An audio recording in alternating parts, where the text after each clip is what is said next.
Assalamu alaikum, Junaid. You have joined good. Assalamu alaikum, ma'am. Assalamu alaikum. I saw your revised assignment. I received Yes, it. ma'am. I will share my screen and I will discuss your assignment. Okay? Okay, ma'am. Hmm?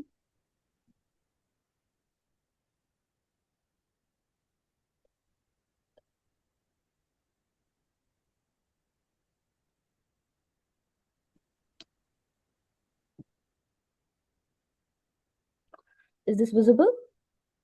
Yes, ma'am. Your assignment is visible? Yes, ma'am. We shall start with the page number 1. Okay? Yes, ma'am. Hmm? This is known as title page. The first page is known as title page. You can see this ribbon of my Word document.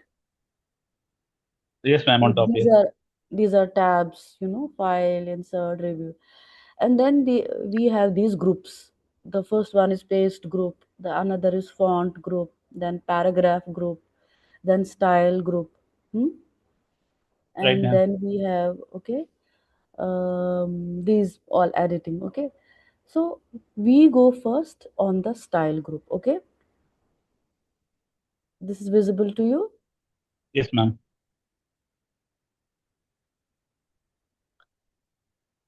Okay, look, now you see here title. Yes, ma'am. Hmm? We click on title. We clicked on title, and you saw a dialog box. Yes, ma'am. Hmm? In the dialog box are some lines, some text written: update title, match, modify, select all, remove all, delete title, remove from style gallery. Visible to you? Yes, ma'am. We click on which one? Modify. Modify. Okay, click on modify. Now this modify is in front of you. Now look, Yes, ma'am. there is something formatting. This is visible to you. Yes, ma'am. Hmm? In the visible, we will click any of the styles, say Times New Roman, Arial, or Calibri. I am selecting here Times New Roman. Then there is alignment: left, middle, right. Okay, I am Right, ma'am. selecting middle. Okay, then there Right, ma'am. is these lines you are seeing, these lines are drawn. This is very together, and then there's a slight difference, and they are like very distant, isn't it? Yes, ma'am. Okay, I am clicking on the middle one, but I will click here. Then I click on the bold. Then I click on, say, 20. And then the color here I am keeping automatic. It means black, and I do okay. Okay. Right, ma'am. Now I am clicking the now I selected my title cover and I click on title. Look how the font changed. Yes, ma'am. Hmm? This is a sample. You can even decrease the what we call the size from Mm. 18. You can keep if it is looking more bigger. We will again go to modify and click here on 16. Okay, Okay, ma'am. fine. Right, ma'am. Hmm? This you keep for your, and this will be forever in your Word file. Okay, And okay, then ma'am. okay, and then we move towards your text. Okay. Right, ma'am. Okay, very nicely written, original, not much AI. Look, now we you are doing while discussing teaching and learning, it's often taken as an art that is displayed in the classroom or one-on-one session. However, what is ignored on most cases is the virtual procedure that is conducted in the session or classroom by teacher on the learner through proper scientific studies. Now you read this for me in one go. Yeah. While discussing teaching and learning, it's often taken as an art that's displayed in the classroom or one-on-one session. However, what is ignored on most cases is the virtual procedure that is conducted in the session or classroom by the teacher or the learner through proper scientific studies. I could say teaching is a Uh, calculated, yeah, no, now just count the words from while to studies. okay,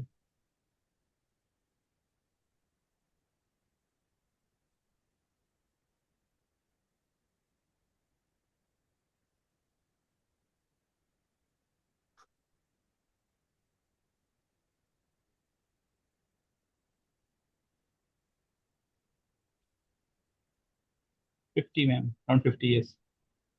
50 words, 50 Yes, ma'am. words in one sentence.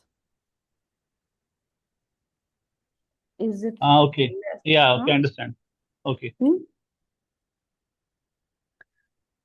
Okay, this appropriate length of a sentence that is readable and that you can read in one glance is to be taken as 20 to 25 words, Hmm. maximum Okay. 25 words, and it is double triple. Okay, then another thing with this is that you have started with while discussing. Are you is this is something spoken language?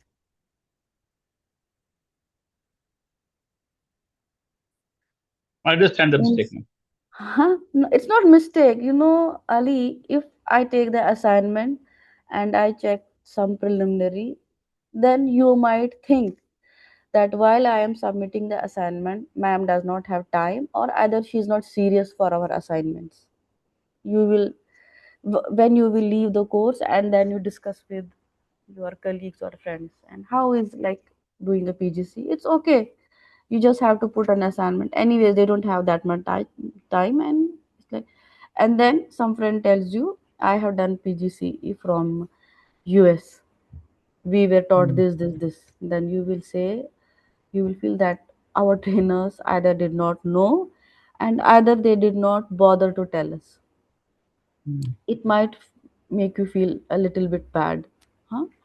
That is why I am taking this concept here. Otherwise it's fine. Now look, here should be a full stop. Yes, ma'am. Why? Because you have then taken however. Hmm?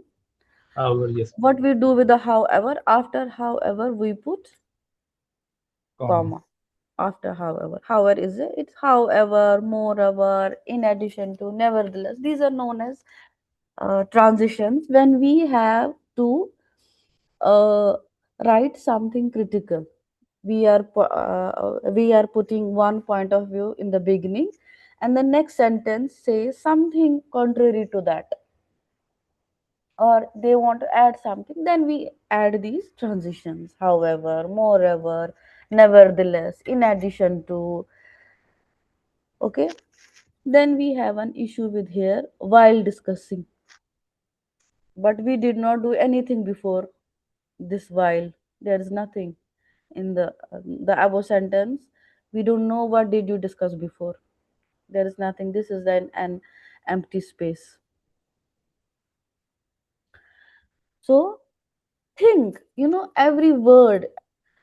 Suppose I am telling you the word smile. Is there any picture getting in your mind? Yes, ma'am. Are you getting something in your mind? Smile, Yes, ma'am. Yeah. silence. When you tell your students silence, what is their reaction? They immediately keep quiet. So the words, the verbs, what we are writing, They carry some connotation, some denotation, some meaning with them. Okay, you have written here while, but above there is nothing. I don't know when you discussed about it. Okay, ma'am. Huh? It is fine. You write, teaching and learning are often taken as an art that is displayed in the classroom or in one session. That is also good. Don't start your sentences with the conjugations that Right, or ma'am. connectors, fanboys, huh? Right, You ma'am. start your sentences with noun, with describing words, maybe with a verb. You can start with a noun, but we do not start a noun with a sentence or a paragraph that is a conjugation. Okay, Right, ma'am. and whenever we have to write assignments, we put Introduction. introduction. It means I am telling the reader, I am giving them some idea what this whole study will be about. We put one general statement in the introduction. The tone of introduction is always descriptive, describing. The tone is that you're describing something. Then there is a general sentence. Then we put one main or thesis sentence. Why thesis sentence? That gives us the gist of the whole write up. And then in the end we give a signposting. Signposting means in the coming paragraphs or in the something you indicate. It's not you write exactly in the coming paragraphs in the below we are discussing we are something. No, you give an indication that what we are going to discuss in the coming paragraphs. You do a bit of signposting simply means if you are traveling in a car, now you have to go to the supermarket. Then you are in a society where you don't know the way out the street, the gate number 4. You don't know where the supermarket is, where you don't know the way of some place that is very near to you. What happens there? You see there is some signpost that reads street number 444, mosque nearby, swimming pool ahead. Or they may tell you what kind of flats are there, flats 15 to 18 this side. This is the concept of signpost. Similarly, in our writing, we do in our introduction portion a bit of signposting. Is it clear, my dear? Yes, ma'am. Okay, that is a way that if you learn it is, I'm sorry, don't take it, but it is like you're learning here, although No, you're it's a okay. Doesn't matter, professional ma'am. like me. Okay, now we do again with this introduction. Okay, we select it, we go to styles, and then we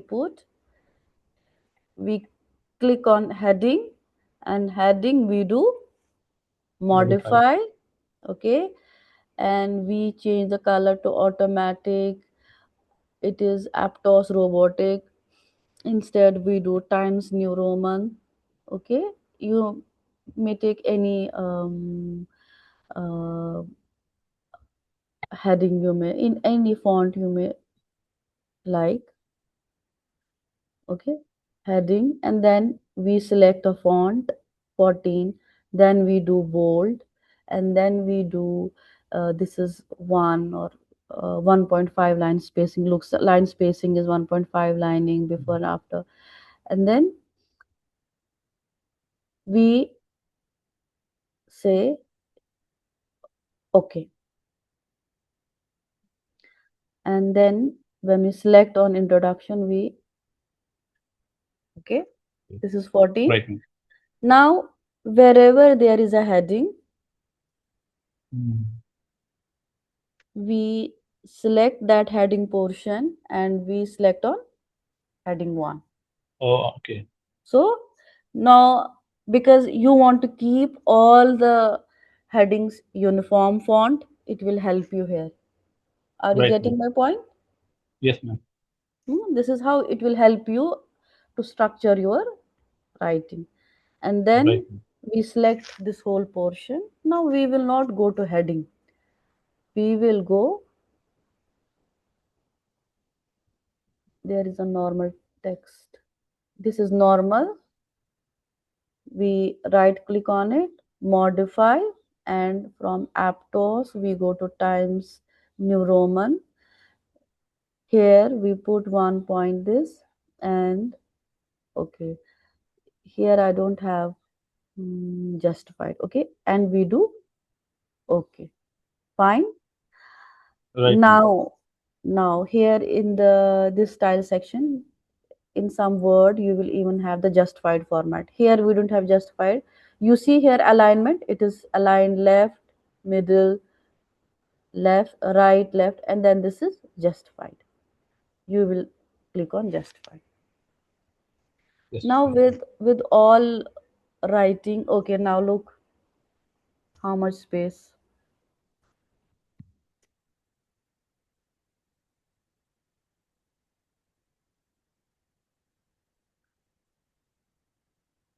Okay, with this we will go again to styles. We will put in heading 1, and then we will put this everything in styles.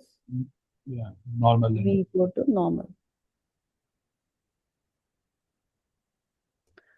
and then what we do, another thing is we put it in a uh, justify. Okay, and look, now you need not to do this. You can write, we will go here, sentence case, then we will write capitalize, only the first word will be capitalized and it is in the bold. And then again, not all needs to be in uppercase. Maybe you can stress it bold. Okay, right, ma'am. now look, there is some distance between this and this, lot of distance. Why? You will go here, there in the paragraph group, there is Right, add ma'am. space, you can either remove or keep it there. Okay, Okay, ma'am. huh? So I mean, this is, now look how much space is between this and this. Mm. Now whenever we write follows, what we do, we put colon marks. Well, not this.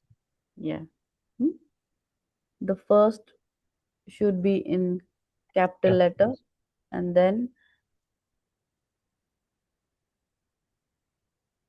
okay. Now this is, the matter. Okay, now another thing that I want to tell you, whenever we write a blog, for whom you are writing a blog, can you tell me, my dear? Ma'am, for the readers and in general, yes. Yeah, but what kind of reader is that? Um,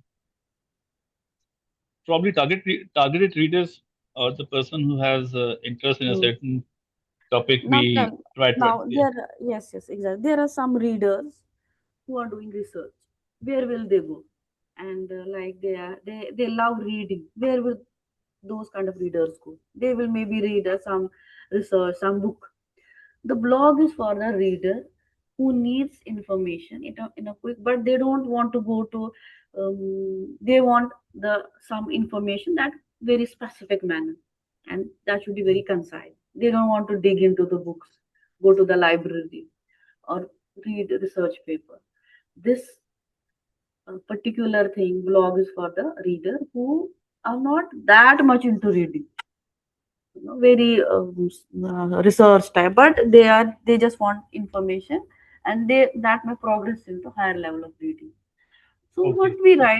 what we do whenever we write a blog, we put lot of subheadings. Why? It helps us in the navigation of eye. You Mm. have already done that. I appreciate that. Okay, you already have Right. done that thing. Okay, it's very nicely written, and in the end, because now you are a research, you are a learned person who has completed his graduation, his master, and is into teaching. Right, ma'am. So you can disclose from where I got this information. For that, you will Uh, write references. References, or like the Okay? bibliography. Yeah, bibliography. Bibliography includes everything that even you have Right. read. There are many styles of referencing: APA, MLA, Harvard, Mm. Vancouver. These are some styles. Like, what are they? How you will write here reference. In some references, for example, in APA, you write reference. If you put Harvard style referencing or you put MLA style referencing, there you will write bibliography. Just terminology, okay? So Right, ma'am. in social sciences, we usually use APA style of referencing. Okay, APS. you will just put here that from where I got this. Now, in references, what we put, that I'm studying. For example, if you have taken from what was the title of that paper or web page from where you got this information, then you will write about date. You will write about author. Hmm? Author who has Right, written ma'am. that. Okay, these are the portions of references. Author. Then we write if what was from which web page we got that, or Mm. sometimes you will see from which book it was written. That title of book Right, I understand, ma'am. or journal or the web page.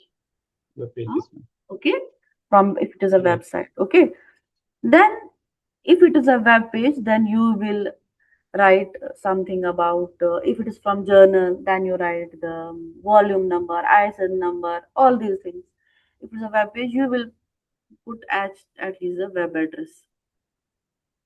Okay, and if it is a book, you will put the publisher name and place only.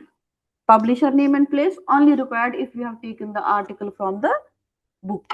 Oh, Okay, but if you have written, if you have not taken from that, then no need to put the publisher name and place. If it is a journal, you will write journal name. If it is a web page, you will write and then the web address. Okay, right, ma'am. am I clear? Yes, ma'am. Now how do you, there are various ways uh, you put these references and other things. Hmm? That I will, you just search yourself, and then I can whenever I will get time in between, sometimes when we have some breathing space between the classes, I can tell you. Okay, because we have to complete Right, our syllabus also.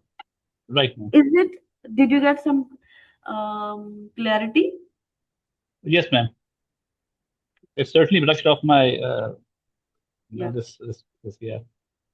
Huh? You, how we write, how we start writing the title page, the cover page or title page, that is Yes, known ma'am. as. Certainly, it helped me, Huh? and I really appreciate, ma'am. I really appreciate the way you looked into my assignment and gave your precious feedback. Yeah, because after leaving this course, at least you should have some, you should not feel like we could have learned this here, because it I always understand, ma'am. happens with us, huh? Exactly, ma'am. I totally understand. Yes. Okay, now we will start with our portion. I am sharing my screen again, my dear, and my PPT for today. Share screen and that. Is my screen visible? Behavior management and intervention. Yes, ma'am. Hmm.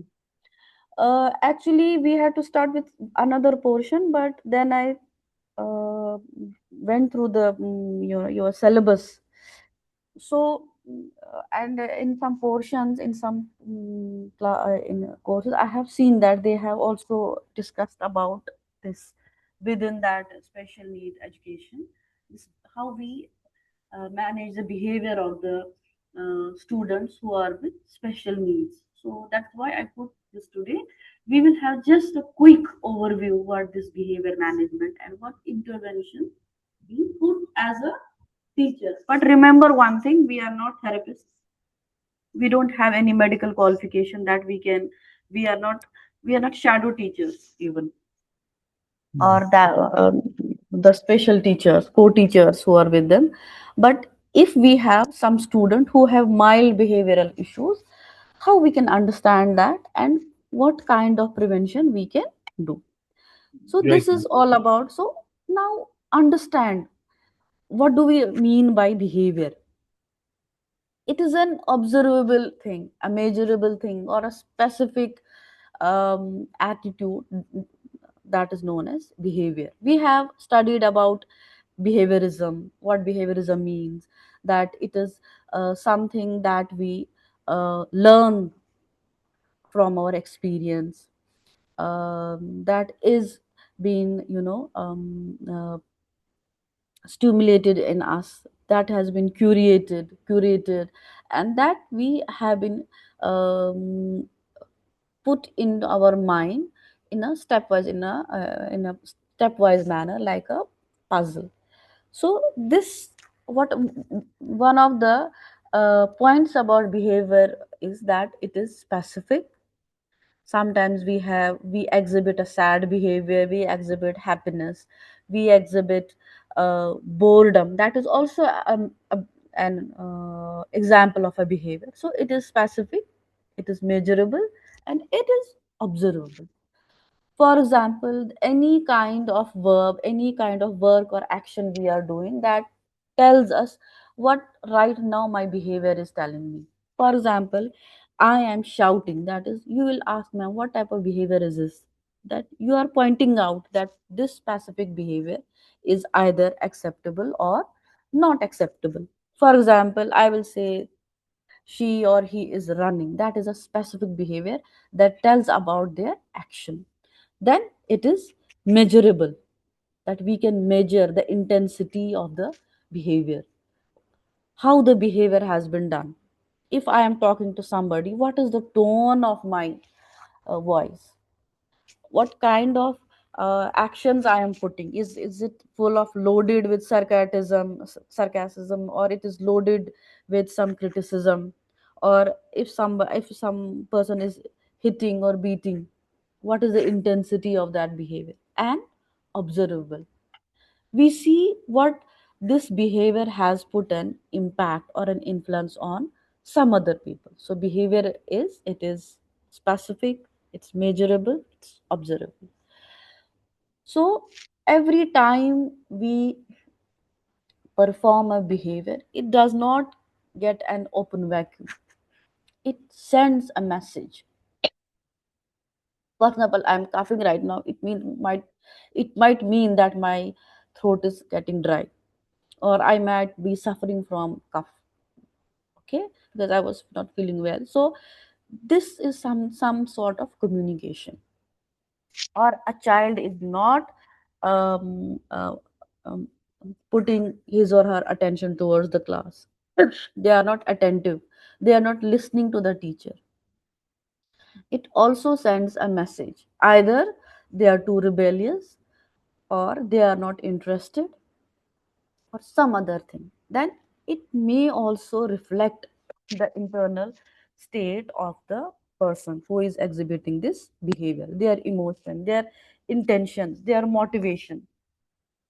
For example, if somebody is shouting without any reason, you may ask, is something wrong with you? Why are you so annoyed? So it reflects some kind of your state of mind. It may speak volumes about what you want to exhibit at that particular point of time. And then this behavior, after communicating, after telling, even after telling the state of mind, it may also serve a function. What is a function? The function means the purpose. Either you are escaping, you want to escape from the situation, either you want to draw attention, or either you want to see some you need some kind of need, that is a function. This behavior pairs some other measurable, some tangible concept, that is known function. You will understand a bit about function in the upcoming slides. Then why do we always why do we need to think about behavior or study about behavior? We understand that a human behavior, it's not random, but it is learned over the years. For example, we have some children who are very very good in their studies, they have very nice vocabulary. You teach and they immediately get your point. This kind of behavior might be that their parents are teaching them. If we see that even in our PTM, that the students who are very good in studies, their parents ask you thousands of questions. How well they can perform again, what they are doing, what efforts they are putting. So you understand, if this child is performing better, it means they have learned to study. They know when to study and when to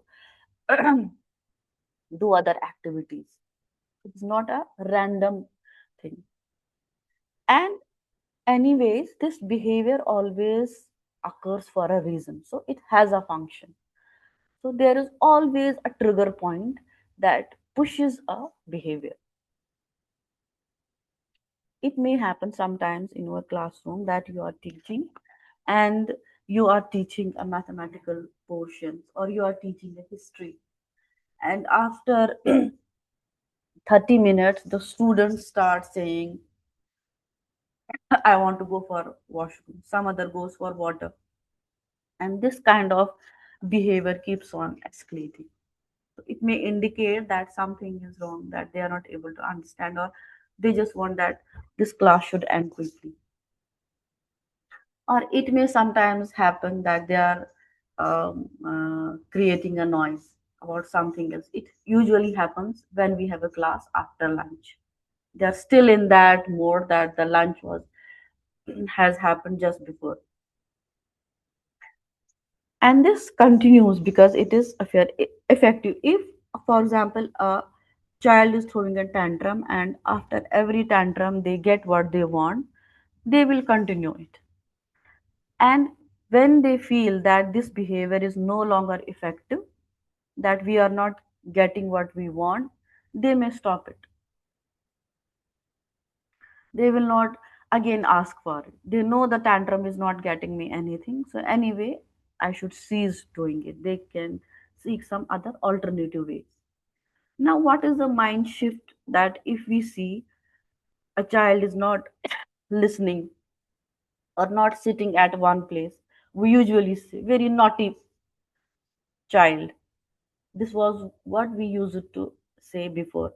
And now, what we say now, the child might be struggling or they want something that we are not able to understand. Boredom, missing, or they are not able to understand. So before it was usually said that the child who was not able to study, we used to brand them that they are naughty. But now it is not about that their naughtiness. It may communicate that they might be needing something. Now look, the type of behavior we are observing in special education need learners. They might be internalizing some behavior that they are not able to express. They might seem quiet, withdrawn. They may show anxiety. When will this finish? Avoidance. They will have selective mutism, meaning you are asking them some question, they are not able to speak. And then you observe when you are not there and they are with some other student, they are shouting on them, teasing them. But in front of you, they are not able to speak. That is selective mutism. It may be either, for example, if there is a female teacher, they are very open to speak. But with male teacher, they it gets something different. Or when there is a some person of authority like principal or some coordinator or somebody else coming, they are not very comfortable. That is selective mutism. Or when they are put in a situation where so many students are just looking at them, they are not able to speak. Then we have emotional shutdown. No matter how much you keep on telling the student, you have to sit down, you have to keep quiet, you have to study hard, you have to write properly, they are not just feeling it, and you just feel that I'm just speaking to a wall. But they have learned to avoid it by just shutting down their it, then appearing fine when they are not, smiling. It might happen sometimes with even adults. Then what is the externalizing behavior? They might be exhibiting through aggression, hitting. These students we have disrupting, we are teaching and they keep on, they will throw pencil, copy or shout, tantrums or refusal. They will not sit. Sometimes they may even try to break something, throwing object. That is the behave externalizing behavior. Then there are some specific behaviors that are exhibited in the students who have some a bit but higher spectrum of autism or something like that. What they do the repetitive actions. Like the one of the actions is when they are keeping on, rubbing their fingers and hands. You are teaching and they are doing it, rubbing it. Avoidance, echolalia or scripting, just keeping on writing or saying something again and again. They may exhibit a rigid routine or rituals that whenever I will come into the class, I have to sit at a particular seat. And the first thing they will do, they may put the bag first, keep the pen, take the pencil box out, and then sit. This is their rigid routine that they have to do it every day, even if it's a sports class, if it is a drawing class, if it is you're not teaching, that is a without any bag, they will still carry the bag and do the same activity. Mm. Then we have the meltdown, when they don't have control, start crying without any reason, shouting, and we are not able to control it. They are not able to control, even if you keep on suggesting something, some water, something, anything, but they are not able to listen. So, why do these special education learners show this challenging behavior? Because they have difficulty in communicating. And whenever sometimes they may feel there is a sensory overload, maybe some time of loud music, bright light, children are talking too much. That is not, Mm. that is making them sensitive. They may feel this task is very difficult. You are again and again putting this sum. Why is it not they aren't able to do the division? Why is it every time I have to do for a division, I have to first write a table and then minus? It is a two task while I'm doing the division. They may find divisions difficult. Emotional distress, they are very sensitive. Even if you tell them to shift from one seat to another, they feel very emotionally distressed.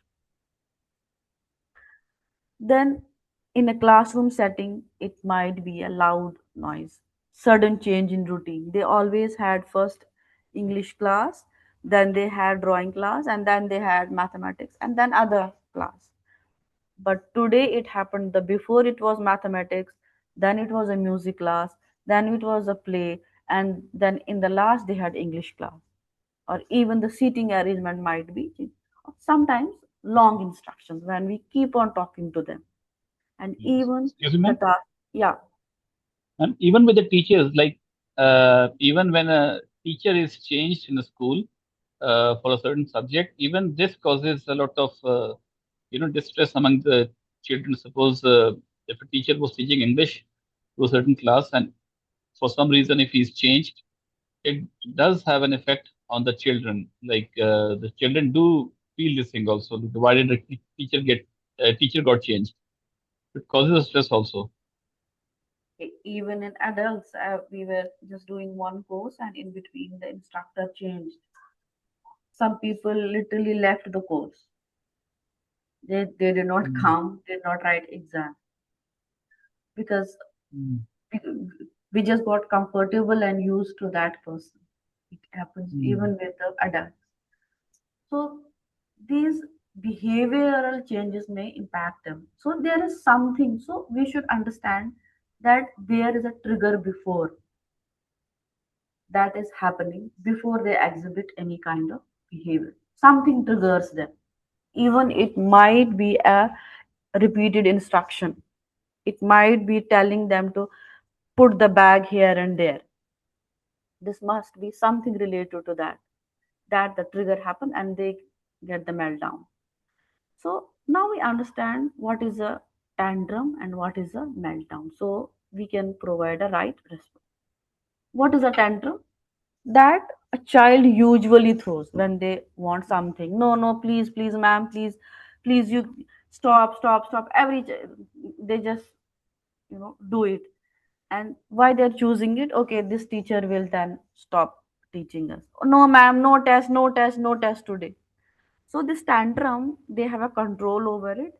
They choose to behave this way because the child wants attention, the child wants control, or that item. Even it happens with us as teachers in the classroom.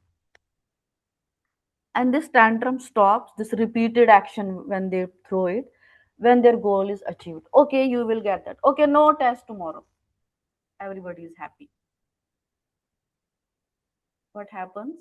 The child monitors the audience, they watch for the reaction, and this is it. This ends in a very smooth manner. You just fulfill the requirement and everything is normal. Now, what is a meltdown? It is not their choice, it is their mm. neurological reaction when they get emotionally overwhelmed. They cannot control their response, they don't have a clear goal. Why is it happening? They simply are overloaded. We cannot stop it, but the cause can be addressed. And the child is not aware and they don't care who is watching us. If some children are laughing at us, some are getting scared, or even teacher is getting disturbed, they are very indifferent at that time. They don't know what to do. That is a meltdown. Even if it happens with some adult also, at that time we don't understand how we can control what is happening, who is watching us, who is not helping us, who is helping us. We cannot control that. So that is a meltdown. That a person does not have control over it. It is just happening, they just get overwhelmed and it happens. So it means the tantrum, it's a behavioral choice. The tantrum is done for attention, for seeking an attention. During a tantrum, the child watches the reaction. For example, if say no, we don't want test, and they just watch that what is happening to the teacher. Is teacher smiling? It means yes, she will agree. And if the teacher is stern, I should push it again. And it stops when we give in to okay, nothing, no test. Right. It is not Like a very danger. calculated. Yeah, very calculated way. Even it happens with Mm, our children at home also, or we sometimes do it as an adults also. No, you have to do it. Please, please do it. And then we observe that if my saying, my action is doing some effect on the person. But the meltdown, it's not a choice. It is a mm, neurologically triggered. They get overwhelmed. It has no goal. They are not aware of the audience that they are watching us. I should stop. They won't stop if even if we give it. And sometimes it may become dangerous. It happens with the autistic children who are on the severe spectrum that when they have this meltdown, they may harm a person, hitting it. Sometimes their family members. I just saw one video where they, whenever it happens with them, they just had just learned this behavior, tearing the people's clothes, even their own. And in the end, they don't know why they did it. So, what can we do to recognize. First of all, we will see what are the triggers. It does have a trigger also. The noise, the loud noise, the smell, or some texture they don't like. They don't like plush toys. They don't like some cotton or something like that, or some fabric they are not they, some woolen clothes, some they cannot handle that. Social situations when we put them in front of many people, or unexpectedly we are pushing them. Look at me, say hi to uncle, say hi to auntie, that uncle is coming, tell her about your situation, and it may trigger them. It happens with them. Emotional stress or anxiety, that they know that somebody is coming to shout on them. Or they may have transition between activities, they are fidgeting with their toys, and in between we put, you should also learn how to write. Or sometimes change in the routine.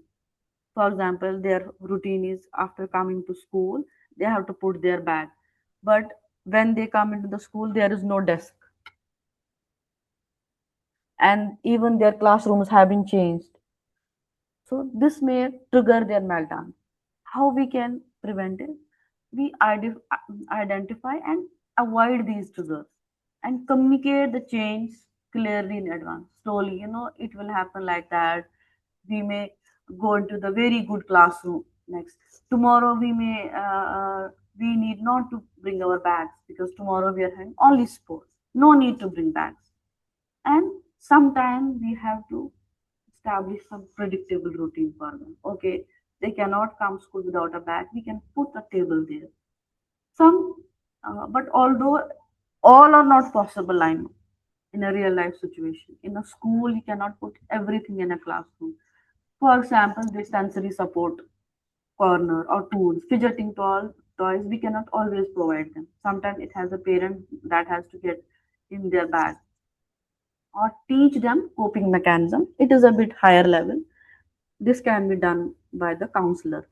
Maybe it cannot be put by the teacher, but only the teacher can say they can just calm down to a certain situation. But here the counselor has to intervene. Now, this functional behavior assessment, it is very interesting and very important. That is why I wanted to teach it. The function that is associated with the behavior. This is done with the model known as ABC model. The A is the antecedent. Antecedent means it is a trigger that Trigger. happened before the behavior. Maybe before a tantrum, maybe before a meltdown, maybe before any behavior that a child is exhibiting. Then behavior, simply it is observable. We observe some changes, we measure the intensity, and we see the action, what they have done. And then consequences. What consequence, what happened, what they want, what consequence they want. Do they want to escape? Do they want attention? Do they want some intervention? The what do the children want? What does a specific person uh, need from the specific behavior? So antecedent is that has happened before, that is a trigger.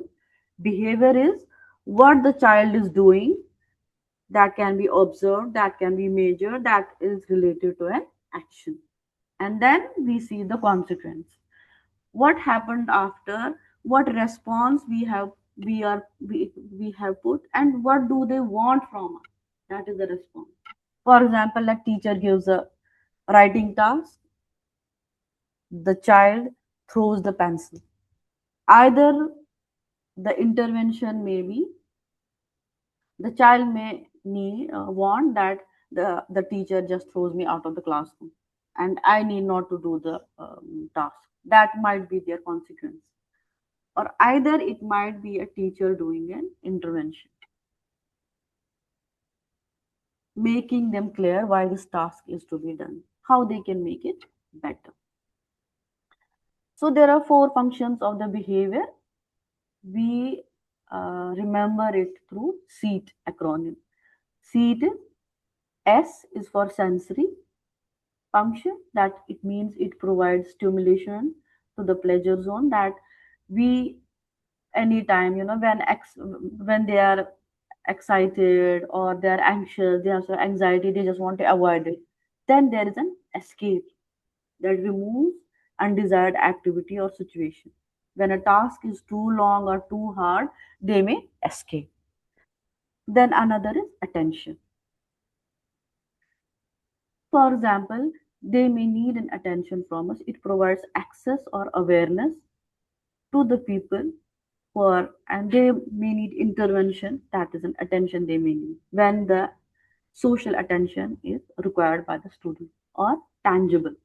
It provides us a preferred activities. We provide them preferred activities or items, and this the behavior they do when they want the activity, they want it, they desire it. They don't want to write the sums of math, instead they want to do coloring.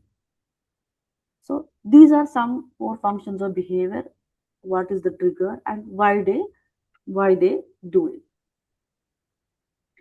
Now there is one scenario that I had that was suggested by one of my colleagues, that a child is playing with blocks in the classroom, and another child takes the block away, and he or she starts crying loudly.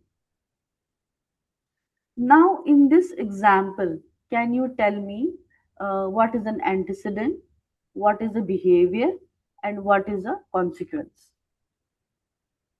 So And the child the who took the yeah, yeah. Say. yeah, ma'am. The trigger point was the first one, like where his blocks were taken away from the child. Mhm. Then the behavior was his response, and the third one was his how he was settled down. The teacher just settled him with giving him then the Yeah, toy. yeah. Either the child starts loudly. Either the teacher could ignore it.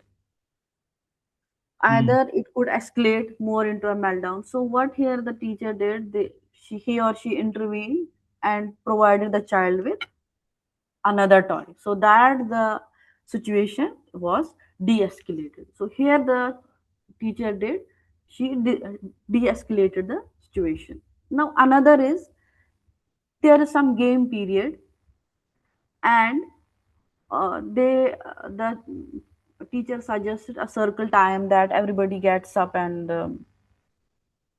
uh, make a circle. But what happens? A child keeps on talking and making noise. That makes impossible for some other students to understand the instruction. Then the teacher asks him or her to sit quietly, but he continues to do the behavior. So the teacher sends him out of the classroom, and later he avoids the class activity.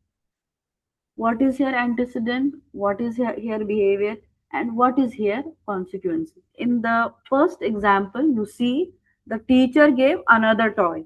Now in the second scenario, just observe clearly, and some other person can read here the antecedent, the behavior, and the consequence.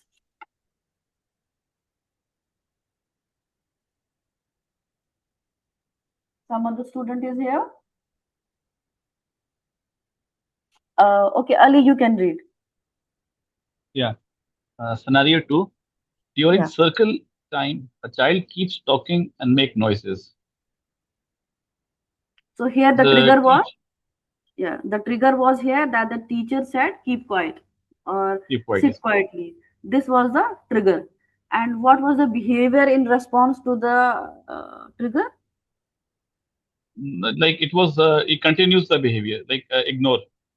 Yeah, it ignore and talking and making more noise. Yes. And what was the It, consequence of that behavior then? like he was punished by, by the teacher. And sent out. Yes, ma'am. So here it was an avoiding behavior, because the student wanted to avoid the activity, so he got what he wanted. He made noise and he is out of the activity now. Now think about both of these activities, and you just recall similar situations in your um, teaching, some in some real life class examples that you can recall and share here, at least one or two examples from each of you, and then tell me what was their antecedent, what was their behavior, and what was then the consequence, the ABC model, Yeah. how you can apply that. Ma'am, like in the first scenario, Yeah. I would like to quote an example from one of my family members. Nowadays, as we know that the children are a lot into the gadgets, and the parents are totally against it, and they don't want their child or children to use the gadgets. But for some reason, the children are addicted to it. So one of my cousins, he uh, just took a phone from his son because he's a 2.5 years old young boy, and he took the phone from his son.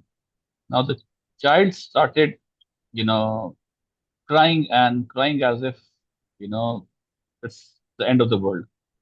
The mother, she, spoke to the father and she gave the phone back to the child. The child stopped crying. So this was a real life example which I witnessed because the trigger point was father took the phone from the child. The behavior of the child was he started crying, and the end result was like when he got the phone back, he was quiet again. So the consequence was that the parent gave in the Yeah, tantrum, and this is how yeah, this was the consequence. So he just wanted that, yeah. achieved his The mobile goal, phone, and yeah, yeah, everything was calmed down again. back to the normal. Yeah, in our classrooms we may witness that, but it's not always we give in to our students. But at home, maybe we don't have much control over our own children. We just want a quiet environment. That is our issue also. So what are Yes. the, yeah, what are strategies? The first strategy, as a teacher, what we can do, we can teach them communication skills. How to communicate than throwing things, or making noise, laughing every time. You can communicate what you want. Maybe saying is easy, doing is difficult. If a child says, "Okay, ma'am, I don't want to study," what you will do? Now again, we then and again another issue to make them understand why you need to study. Then providing them tolerance and coping mechanism. Okay, you are not very interested in teaching. You can just sit here and just open your copy and pen and see if you find something interesting. Then you can note down in your notebook, or you give them some coping mechanism that just observe the other students, how they are reading, and see what your fellow student has written. Maybe you can read from that. Then teaching self-regulation. Self-regulation, I had one student.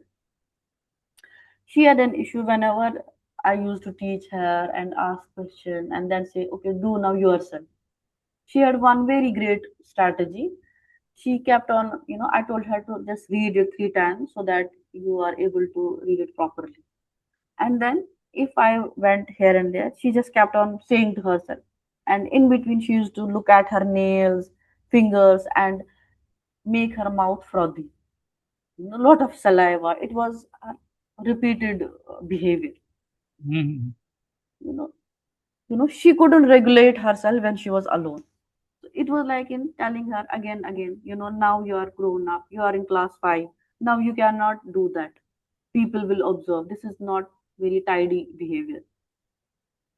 You can do this. Instead, you can look at the copy again, so that you don't think again of making your mouth dirty. So teaching them self-regulation. Then replacement, exactly the replacement behavior. Instead of making your mouth like this, just there's a tissue, just wipe your mouth whenever you feel that there is again the saliva coming. And another behavior, when there was some reading, she used to just play with her clothes and doing it Mhm. repeatedly. Some replacement behavior was put both of your hands on the table, and this is the uh, pen. If you find anything interesting, just mark on the book while I'm teaching you. This is some strategies, but all of them do not work always, and it takes a lot of time. Then preventive strategies are simplify your instructions.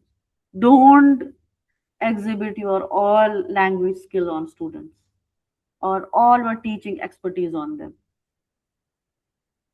Then give them some predictability and routines. Routine means that when they have to come in the classroom, after 5 minutes or after 2 minutes, they have to keep quiet and open the notebook and pen. This is their routine every time the teacher comes and look on the board. Sometimes we can modify their environment, meaning that we can move a bit their seating arrangement from first row to second, second to first row, or second to third row, or making them to sit with some student they have spoken often instead of the same buddy system they have been sitting. Use visual support. These days, we teachers have been, advised how these visual supports will do. It is not limited to that only posters on our smart board. Sometimes we can also do some small role play. Help them to identify modeling within the classroom. See, look at this child. They are sitting quietly. Sometimes you can sit like that. Just see how they are sitting and how good they are looking. Then sometimes the reactive strategies can be we can address the behavior or ignore it. Both of the things we do in our classroom. We cannot every time address each and every student. If the class has this kind of situation frequently, and if by our reaction, our addressing the situation keeps on escalating, sometimes we can ignore it. We redirect or provide an alternative mechanism. Then the consistency is very significant, especially in special education needs students. They have some routine set in their mind. They cannot handle the change. And we can provide some de escalation techniques. Instead of providing mobile phone, sometimes when we Mhm. talk to our children, just listen. Don't, I will give you mobile phone, just listen what happened yesterday. Giving them some task. Okay, I will give you mobile. Just do one thing. There's one some guest came in the room. You can give him water, or you can ask As them. Yeah, a rewarding strategy or something like this. yes, rewarding exactly. If you do the task, I will give you mobile for 1 hour. Exactly, very nicely put Mhm. down. So we need sometimes to de-escalate the situation. Although it is spoken well, but doing it cannot be possible every time because in a classroom setup we have other things also to do. The number one is covering our syllabus and other tasks that are related to it. But somehow, if possible, we can put some of the points into the practice. Then, what is the replacement behavior? Sometimes social skills training, how you should behave. Some we can teach them. You can request, ma'am, break. I cannot. Ma'am, can I take 2 minute break? Or can I, ma'am, sit on some other place? You just ask me and then I will allow you. Don't do yourself. Then modify the task difficulty. Instead of making very difficult the task, we make it difficult how? We are making a circle in the classroom. All students have to stand up and hold each other hand and then make a circle. The circle should not have some any bends. It should not look like square. This may make them a bit anxious and confused. Instead, just make, please get up and I will help you to make the circle, and then we will do the activity. Then Attention is maintained with the students. You can evaluate the task quality. Are they able to make it or not? Are they able to stand properly or not? And then whosoever student needs help, you can go and help them to adjust. Sometimes tangible things can be maintained, like the reward system you just spoke right now, some positive behavior reinforcement, some token economy. I will give you this reward if you complete the task. You will be given the best student. You We will clap if you can complete it. Then aggressive behavior. How this aggressive behavior can be handled? Relaxation technique. Relaxing mean when they are shouting or showing aggressive behavior, making them to feel a bit relaxed. Self control strategies, how they can control their anger. Not, we cannot make them like a counselor, but make them to, okay, whenever you have anger, just breathe, have some water, and do one thing, that if you feel angry every time, just remind yourself how good you are.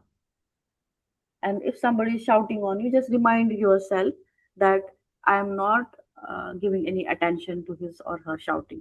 So this is how we can help them some self control strategy training. Now,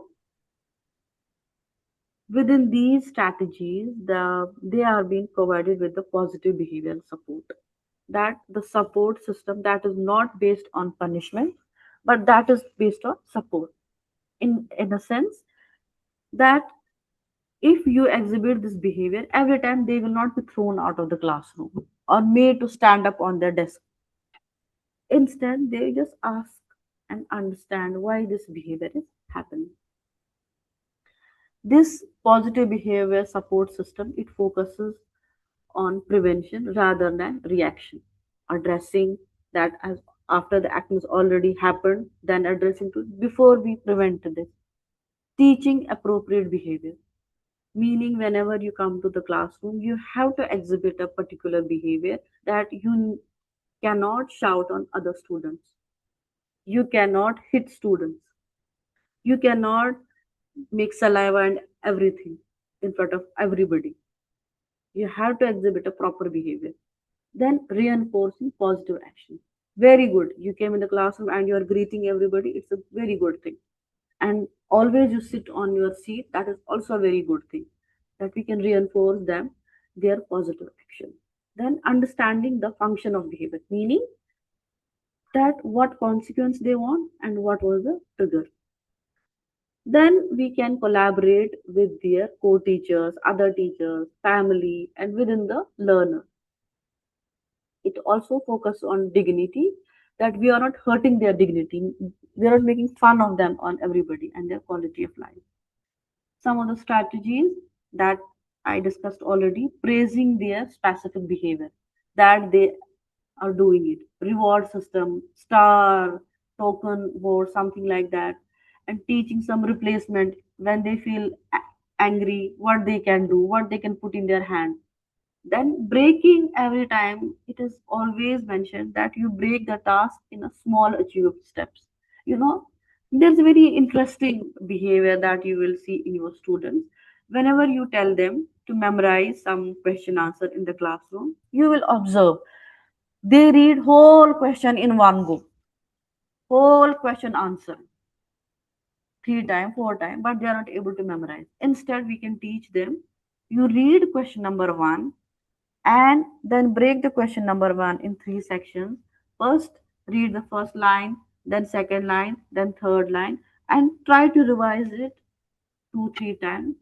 First, to memorize one question, then we can move ahead to another question. You can offer them autonomy. Autonomy means instead of every time providing the instruction, sometimes you help them, you tell them you can do it on your own, and whenever needed, I can intervene. Then there is also that replacement behavior. Instead of shouting on the classroom, telling them do this, you just teach them to raise your hand if you have to ask anything. You need not to intervene and shout every time you want something. You can just raise your hand And I will come to you. Some other strategies are visual schedules, clear and consistent routine that we have already done, simple instruction, structured environment. Some these students are usually, if some schools may have these students many, they are not put in such a in the middle. They are not made to sit in between the students. The chair is somewhat near the teacher. Then positive framing, say what to do and say what not to do, and then teaching them in a stepwise manner. So how we can help them to cope up emotionally? We observe their early signs when they are feeling, now they are getting anxious, and then coming to them, what happened? I can see there is some change, and then labeling their emotional calmness instead of saying you are so naughty and always shouting, just asking you are feeling a bit disturbed. What happened? Now validating there. It's okay. You feel overwhelmed. You feel that you are not able to understand. But validating does not mean that we make it a normal. That every time they do not want to study, they will show frustration and we will stop. Instead, we can make them to feel, some alternative way how they can sit in the class. Okay, you do not want to uh, copy the questions from the board, but at least you can sit quietly. You can observe others and see if you feel like writing again. So this is like, or sometimes they may uh, start hitting the students. What we can suggest them instead, when you feel angry, when the your friend is not listening to you, instead of hitting to them, you will just shift your seat, or instead of pushing them with pencil, you will just press your pencil so hard for a little, and you can count 1 to 10 and you will feel that you are able to let it go. Then what to do? Recognize their early sign, reducing the language, don't speak too much to them, giving them a physical space, not blocking there or not stopping them to getting up, offer um, a restore, and then remove the audience. And it means that when they are throwing any tantrum or some other thing, some students may come in between and look at them. What we can do, we will ask other students, please sit on your seats. I will hand it to myself. Please don't look at them. It will make them more conscious and anxious. What we should never do is not shout or raise our voice. It may escalate their situation, threaten them, embarrass them. Do you feel good about it? What you are doing it? Such a stupid activity you are doing, it will also escalate them. Not forcing them immediately to de-escalate compliance, and not engage in power struggle. It means that when some student is like misbehaving with us, we should not argue with them, getting to their own Mm. level. They will escalate more than us then. And we cannot ignore the safety risk. If we get too close, then they may slap or something do to us. It happens sometimes with the student. Usually you might be hearing something about that. Mm. Now there is a one another example that about a boy. Whenever the teacher gives him some homework or some work, what he does, he just pushes the book away, and even the pencil throws them away. So what we can do in such situation, in dyslexia they have an issue with writing. They cannot write properly, they can not make the alphabets the way we want them, or the way Mm. that it has to be. Sometimes what they do, they, instead of writing B, they write D. Exactly, and ma'am. This is a very common problem, B and D. and instead of writing I, they L, they write I, and this makes them confused. And sometimes when we teach them 12, they may write 21. Yes, ma'am. Even like they also have issue with the P and Q. Yeah, P and Q, or even sometimes when we ask them to write for a sentence, they do not write. Instead, what they do, they just throw the copy. Ma'am, I forgot my copy. I forgot my pencil. This is some kind of Mm. avoidance. With such students, we can give more oral activities or help them to put their whatever they have to write in an oral manner, in a group activity. Sometimes we can sit with them, for a while, that where you are feeling a, a, a kind of difficulty. Write in any handwriting, it still will be considered as a test, because sometimes the But students feel anxious because they have very bad handwriting. Yeah, yeah, please. but ma'am, in like as you mentioned above, like the scenario, it's it says it's possible dyslexia.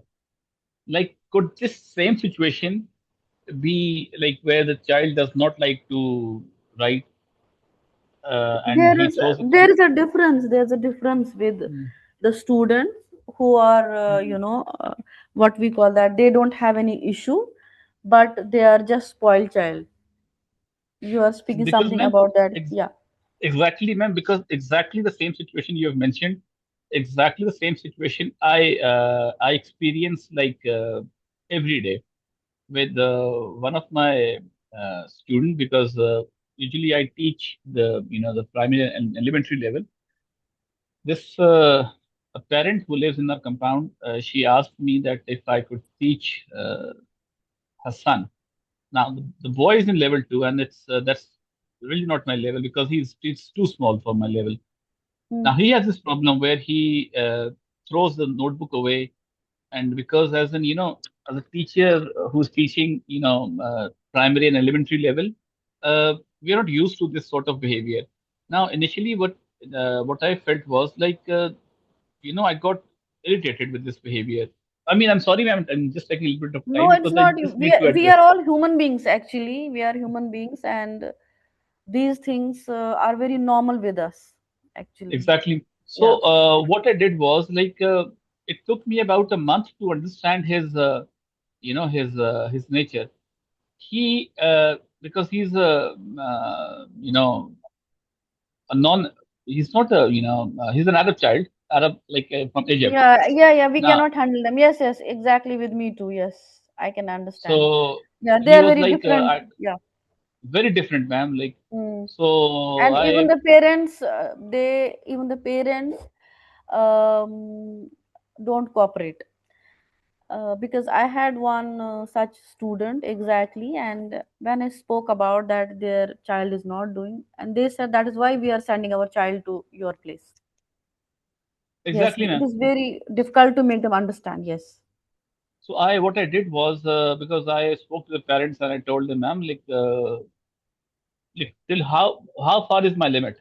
Because I need to see where I can you know where I can stop with him. So eventually, after teaching him for a month, now that child started getting comfortable with me. Now I started talking to him. I asked him, like, what's your problem? He said, teacher, because uh, my father, because father was also irritated with him. So he said that I don't get the things I want. I said, like, he says, my father brings chocolate for the younger one, but not for, he gives it to me, but later on. I said, why? He said, because I scream. So when he screams, the father says, okay, I will not give it to you. So he gets irritated more. So, this rebellious thing started getting into him. So with me, like after teaching him for a month, he's comfortable. He talks to me about his issues. He says that teacher, first he was throwing his notebook away, tearing his notebook. Literally, he once threw his notebook away. He look at his notebooks. It seems like they are from the garbage.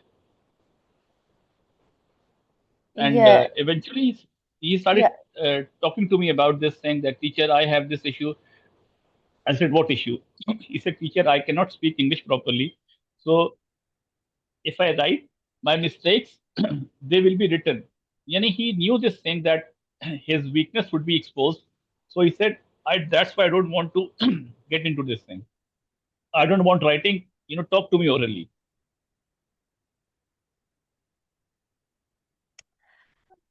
Yeah, I had these students, yeah, especially with the Arabic.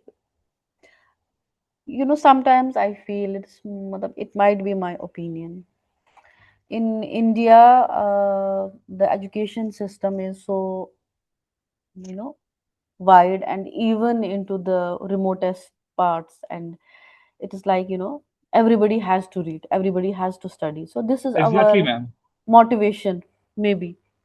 It might be right, might be wrong. And here it might be like only for 30, 40 years that this has crept in. And uh, so there are so many reasons. If we have an examination at our home, the parents start controlling themselves first. The television will not be much watched, the other things will not be done so frequently. Exactly, ma'am. Exactly, But ma'am. yeah, here I observed it is very different, that when it is a Friday and the day before, the evening before Friday, that is Thursday, the holiday starts from Thursday till Saturday. Yes, ma'am. The, Exactly. Like the my homework, the reading, everything, nothing will be looked after.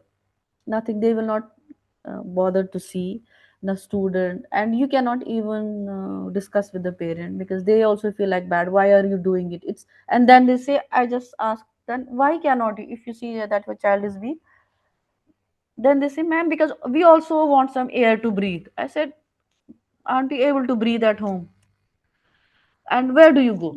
And just ask them, where do you go? Like to breathe air, where do you go? Just ask me. Just I'm just asking you. They said for breathing air, we go to mall. And then I said, every time you go to the same mall to breathe air, to have uh, enjoyment and yeah. everything, just tell me where it is written.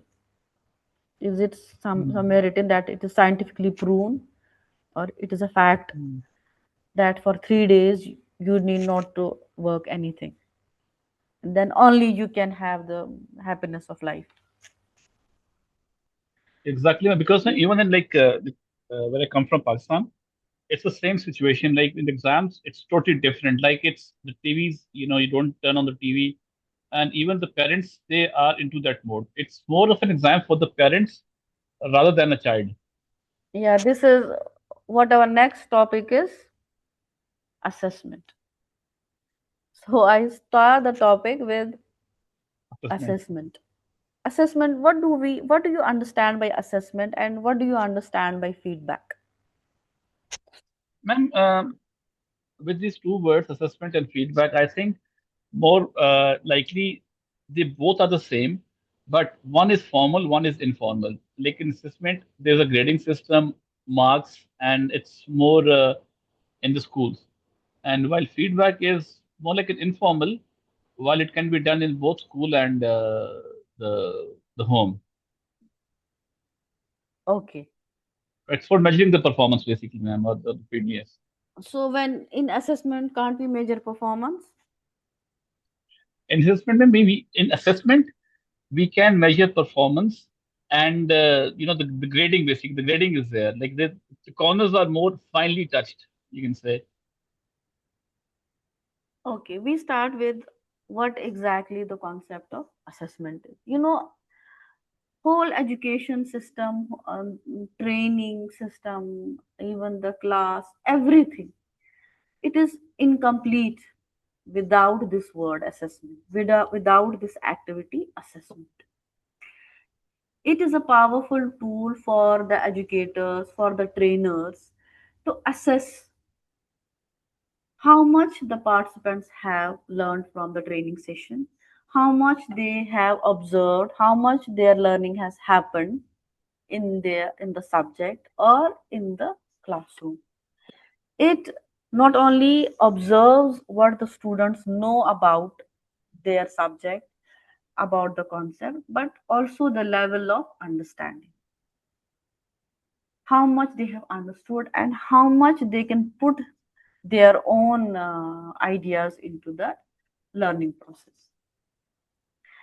This assessment may include whole range of uh, topics that may include the class test. Usually we do that. It may even include the observations that while performing a task, while we were giving a group activity, while we were giving an activity where the students needed to write on their own, draw an object, what was their reaction? We can assess because in the progress report we write behavior in the classroom satisfactory. This is the observation of a teacher. Extracurricular activities participation we write eager to participate. So this observation also comes under assessment. Sometimes interviews with the students. Viva voce means when we orally ask them. Some lab work. We do quiz. These days, the teachers swear by the quiz system, Kahoot and quizzes, and they feel so great that we are doing it in the classroom. The quiz that gauges the understanding or the memory of the concept. This may happen in a formal way when we are giving them the answer sheet and they write with their pen or pencil in for the test, or it may be informal. We are just observing what is their behavior, how they are behaving, what they do during their group activities, what how do they regularly submit their assignment, or whenever we have given them some task, what is their reaction, the checklist or the rubric we say that they were very good in the writing, reading, everything that you have recently mentioned about a student that he does not want to write because this will be written that he is not able to write properly in English. This is a kind of we assess everything, the conceptual knowledge, the understanding, the level, and what behavior they are putting in. Well, there is a debate why this assessment is happening. Some teachers may say this assessment happens because we want to understand their learning. And some teachers may say, no, it is not only about learning, we have to grade them because through grading we will understand who is a bright student and who and which student needs some proper attention. So it can be either about learning or it can be either about the grades. Then, and how do we assess? Sometimes we observe, as we give them to essays to write, we ask them to perform a task, we ask them to uh, write the formal questions, and we ask them to write an activity, prepare a portfolio in the end of the task. We ask them to write for test in the exams. So many ways. And then we sometimes give them the grades and some stars for their achievements. And now we understood about the concept of assessment. We have a little bit knowledge that the ways we assess them. Now, when do we assess? Where does this assessment begin? It may begin at the beginning of the semester, beginning of the unit, beginning of the period we start, or it might be at the end of the semester, end of the chapter, end of the topic, or sometimes in the middle we just asking, we just understand if the student is with me or not. Never, no, it cannot happen. Never, we don't do it. Or sometimes every day. Some teachers they feel comfortable when they assess the student at the end. No, I don't want to make them stress every time. So in the end of the class, I can ask them, or at the end of the semester. Or sometimes some teachers may say, no, in the middle it is better because it will help me to understand if they are with me or not. They are able to understand anything what we have been studying till now.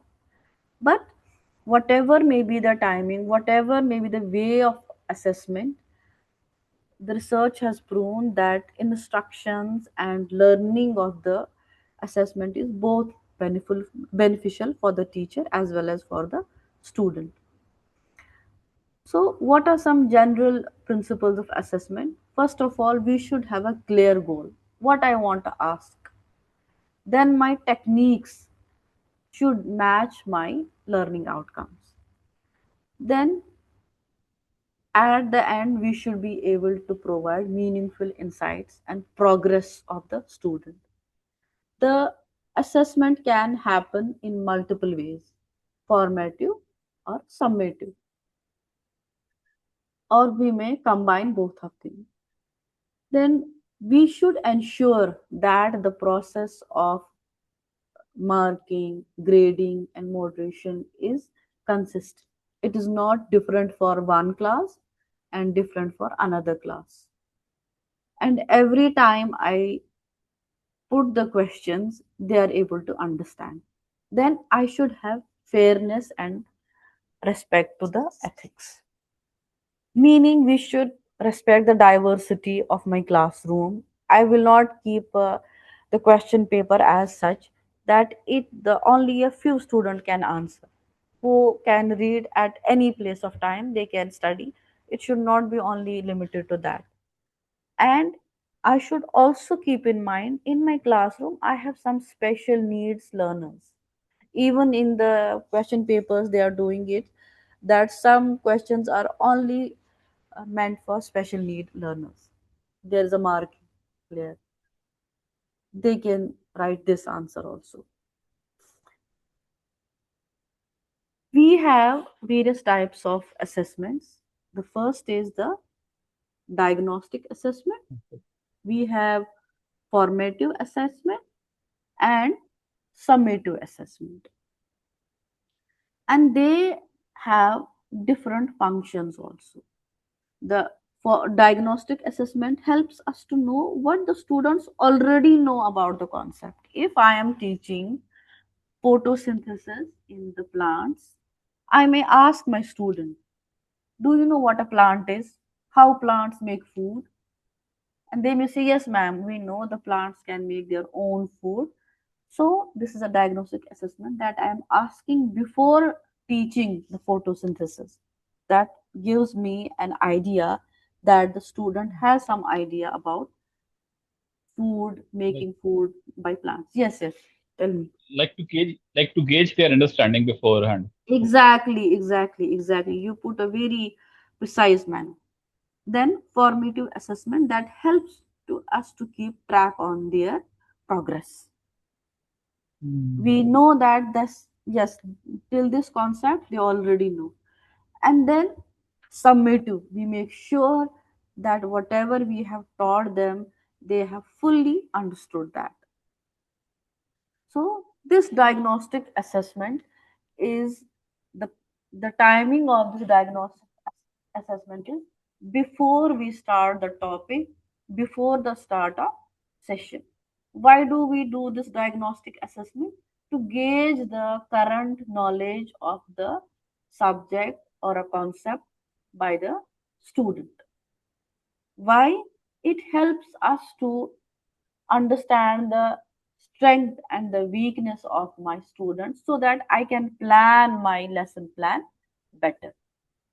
It is also used to understand what the students already know before. The examples are quiz we do at the first day. Sometimes Hmm. we do the discussion, informal, or we may write a small test, and sometimes even the interview. Like we sometimes ask a student, where do you, if we have a new student, for example, we are asking them, what did you study? What subjects have you studied till now? What are the topics that you know already? We can do that to the with the student, so we understand what their knowledge level actually is. Then we have formative assessment. Formative assessment means that it goes ongoing process. It provides us continuous feedback of both students and instructors, teachers, and we can evaluate the learning or the quality of the students' achievement. Well, the students are still learning about the topic. For example, I am teaching students the fractions, and now I have started with the concept of fraction, numerator, denominator. Then I taught them about like, unlike fractions. Now I have to teach them addition of fractions, subtraction of fraction, and then the topics are divide and then multiplication, mixed fraction, and all these things. And in between, while I am teaching, I may ask the students, do they know that about when we have to add the like fraction and unlike fraction, how we do that? Because I have taught them, now it is like I have to teach only now them the multiplication and division of Mhm. fractions. that, that is the end of the chapter, but in the middle I am asking them about what happens when we have to add like fractions, how we do that, and when we have to do the addition of unlike fractions. Or sometimes when I am just teaching about photosynthesis, in the while I am teaching, I will ask them, do you know that all the plants do not have leaves? Some may have stem that is modified into a leaf, and that helps in photosynthesis. Or I may ask them the steps in the photosynthesis before ending the chapter. That is in between, I do it sometimes. How we do it? We just do a quiz in the middle of the class, Mhm. or I may put an activity. Say, I am teaching in a training session and I am putting an activity that is related to my topic. I may give some examples and then ask them, now you give me some examples. I will see if you have understood this concept or not. That is a formative assessment. The quiz I am doing, or sometimes the discussion I am throwing while I am teaching something about a topic. That is a formative assessment that helps to make their understanding better of a subject or a topic. The theoretical foundations of this formative assessment is grounded in constructivism. This constructivism we have already studied in the module where we studied about the theories of learning. What what happens in constructivism? That we construct our memories, our information in a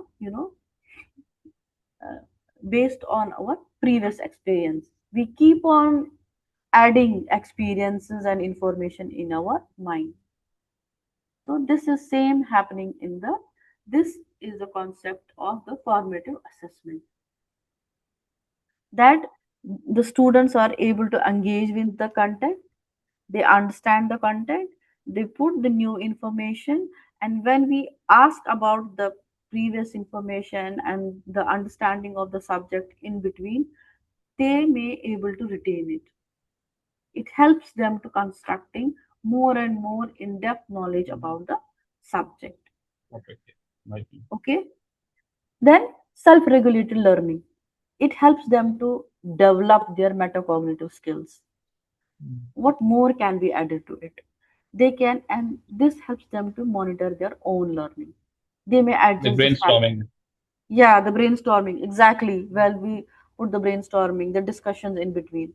Also, if we ask too many questions or all the question or all the concept at the end of the chapter, that might put some load in their memory. That is known as cognitive load.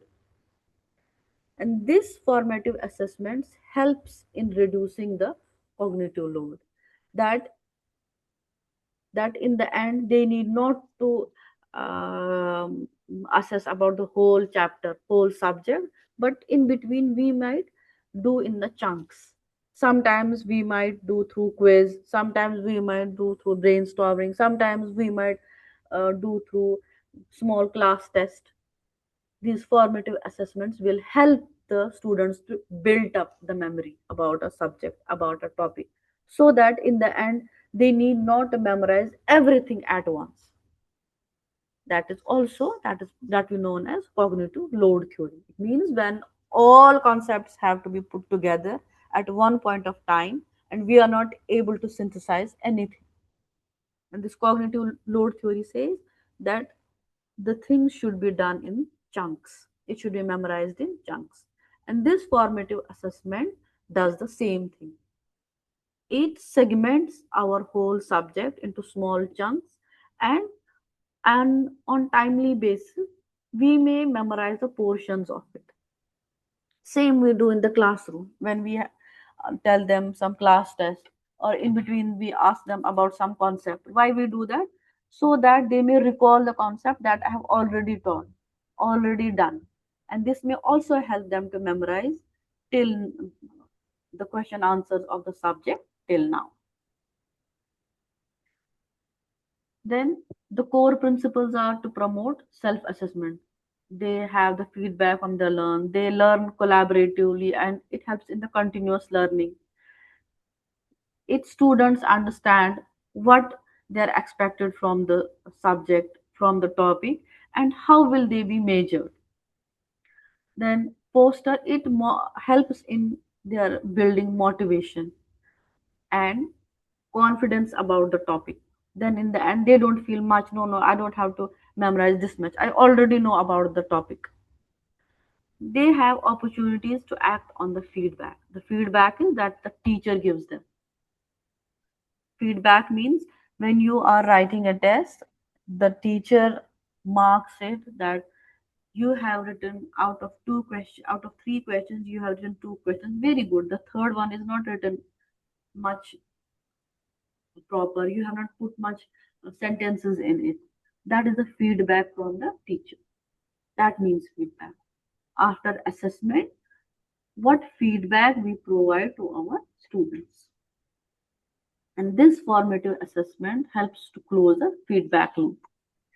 So, Like, I what mean, are the, yeah, before the class started, the feedback you gave me on my assignment. yes, yes, that's the feedback. You submitted your assignment, and then I checked the assignment. Then I told you about the strength of your blog, the very nice thing that you have written, that you did timely and you even revise it, and where you need to improve it. That is a feedback. Feedback is given by the trainer or the teacher to the student. That is a feedback. Assessment is while you write for the exam or something like that, the test, the quiz you are answering, that is assessment. The more number Right. of answer you give to the quiz, the more you will store higher. And for example, you score 20 out of 25 questions. This 20 and 25 will mean nothing until it will not be interpreted by the Right. instructor or a teacher. I may tell you, you did a wonderful job. You answered 20 questions. It means you can do 25 also. Correct. Or, But ma'am, in, I've got a yeah, question here, ma'am. yeah, Ma'am, like as a because we are mm, studying this course, you are our instructor. We know what we're talking about. But yeah, when it comes to the children and their parents, especially talking about the school, for them, it's only the marks that matter. They don't have any interest in the feedback. They just ask, okay, how much did our child got? How much did our child score in the exam? Okay, let's say 19 or 20 or 25 or whatever. mm.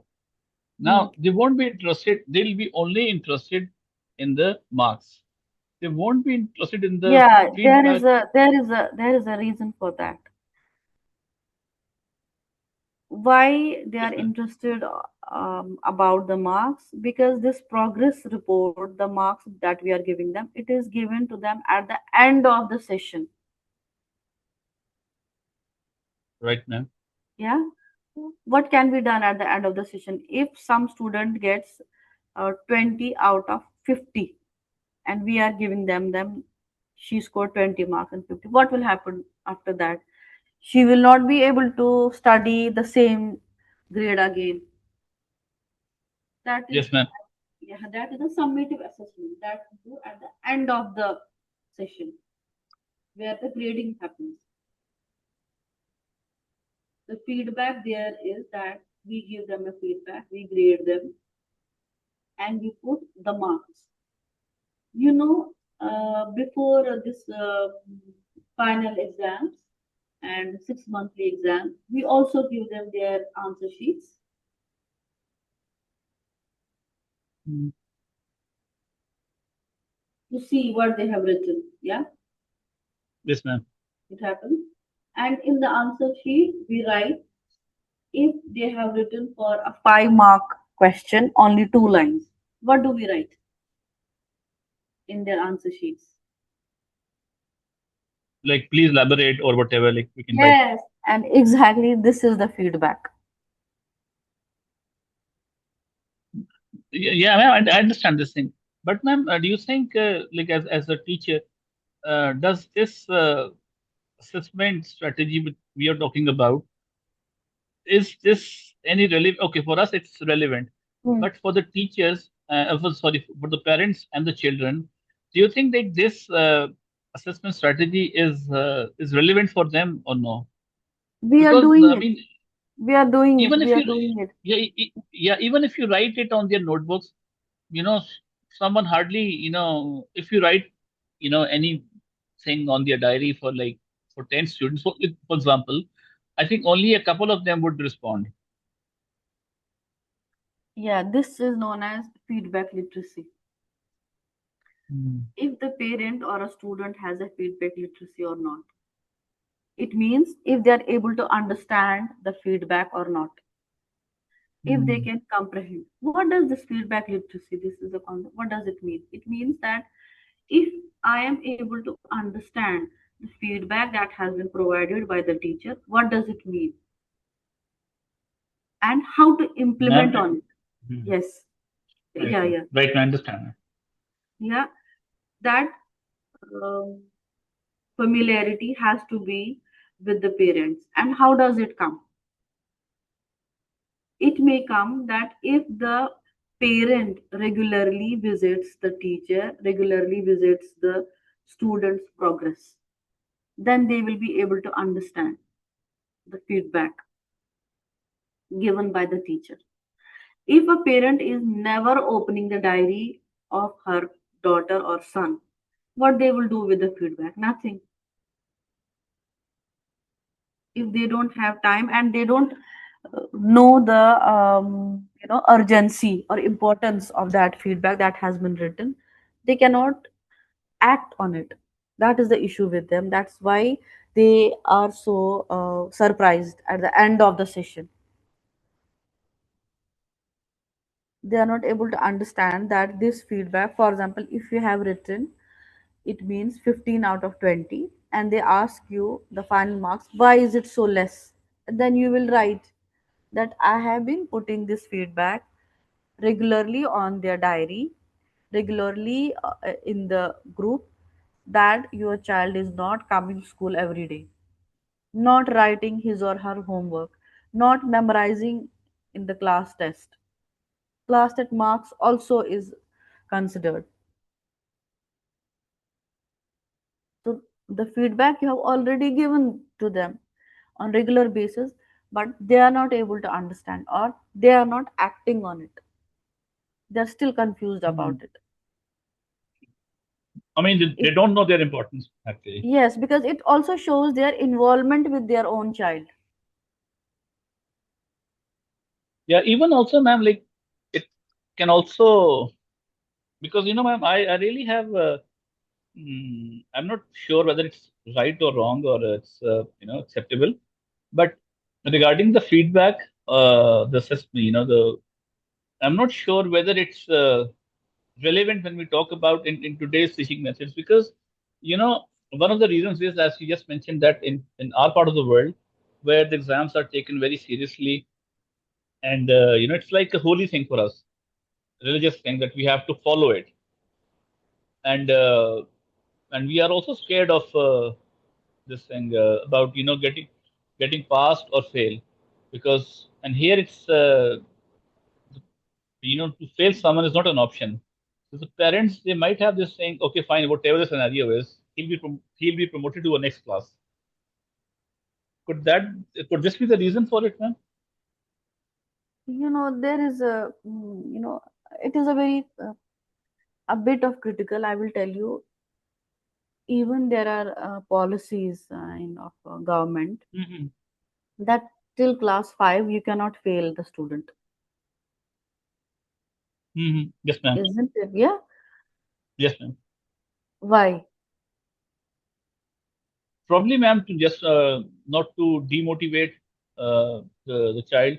Secondly, to make the parents feel that they're, if in the considering the international schools, so that the locals, they don't have any, they don't fall back among their peers in any scenario or in any class, or just to give them confidence. Yes, this is one thing. Another thing is till that age some of the students might catch up. They are not very good at the basic concepts, and when it is repeated and when sometimes they have some scaffolding, they might be able to catch up in the higher classes. And it has been also observed that the students who fail in the lower classes and something they are not able to get promoted, they may sometimes feel not interested in the studies at all. They don't want Hmm. that the literacy level should be less than class 5. Maybe there are so many reasons. They are too young, two children, their parents are young, they are not able to understand. Till class 5 everything is a bit matured enough. Yeah, certainly, yes. So this might be also a reason. And teaching small children is extremely difficult, extreme difficult. That is why in Hmm. some schools you have one teacher per 5 students, per 10 students, for a very small class, because one single teacher cannot handle 20-30 students at once. Hmm. Okay, so coming back to that types of formative tests, we are already doing it. We are already Hmm. doing the quiz. So where does this quiz help? It helps in retrieving the information, retrieving the subject concepts. Then it identify the knowledge gaps easily. It When we do the regularly quiz, it may reduce the exam anxiety or test anxiety among the students because they get familiar with the subject. It also provides an immediate feedback of understanding. If somebody is getting only 5 out of 30, you can provide your feedback that you need to study again. That is your feedback to the student. It means you are not able to answer the quiz properly. You should study again. Or you tell me where the difficulty is there. I will help you to understand. This quiz can be done through on a physical mode, on nowadays it is done through digital platforms such as that Kahoot, that in international schools they are usually doing it. Then peer assessment, it also happens in some international schools where students evaluate each other's work. You have been given an essay about um, pollution, or a paragraph, write a paragraph on pollution. Then instead of you checking their answer sheets, you give the answer sheets to the students each other. One person will read the feedback paper of another, and it helps them to evaluate the developing critical thinking.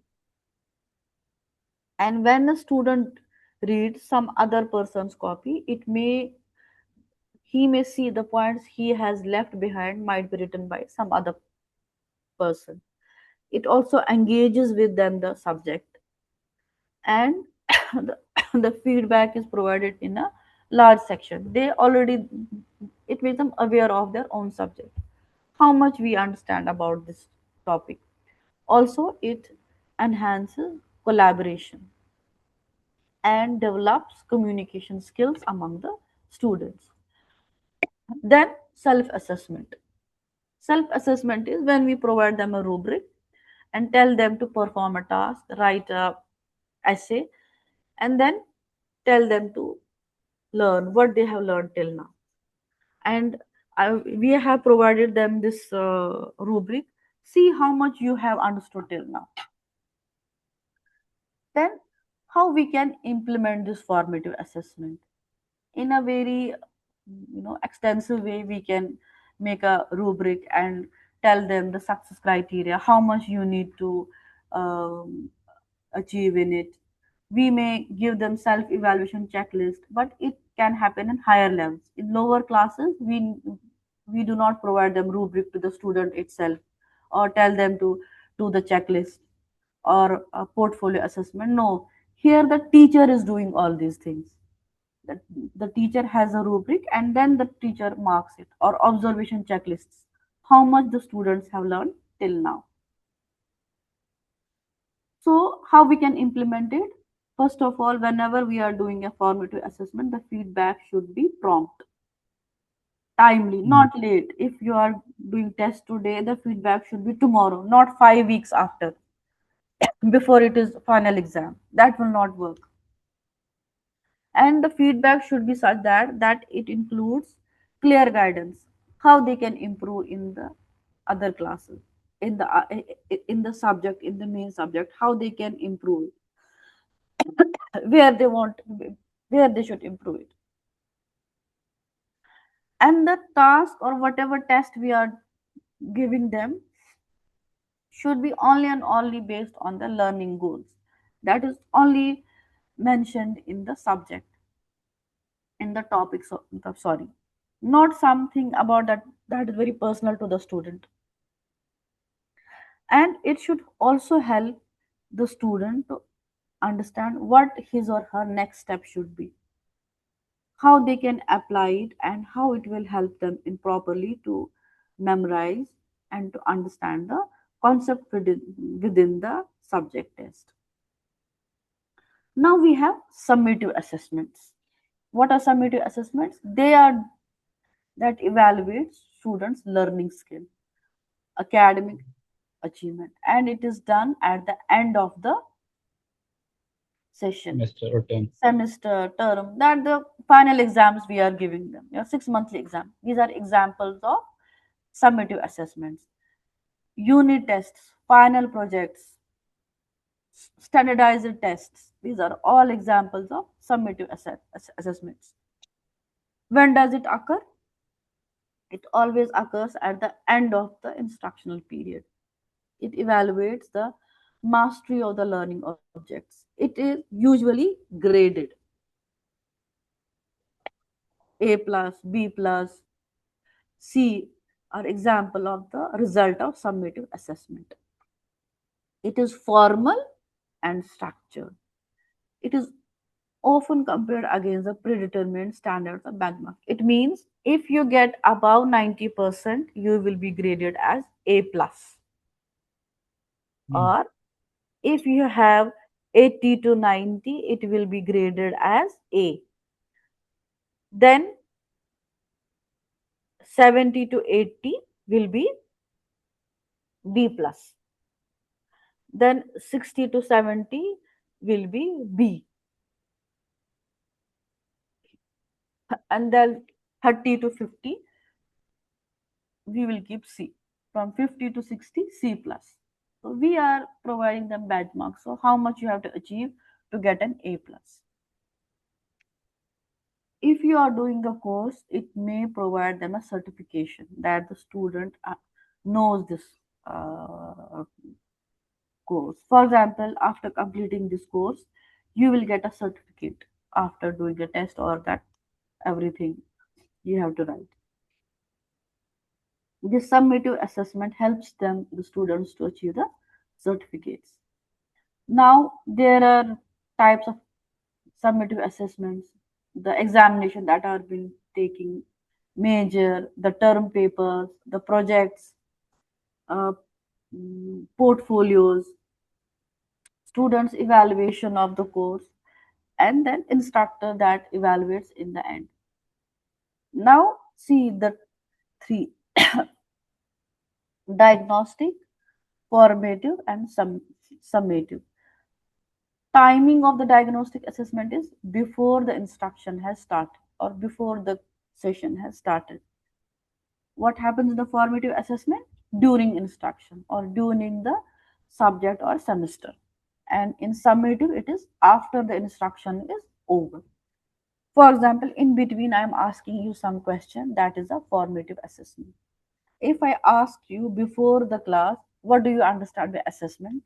That is the example of a diagnostic assessment. And in the end of the session, I might ask you, what is the some emerging point that you understand from this assessment topic?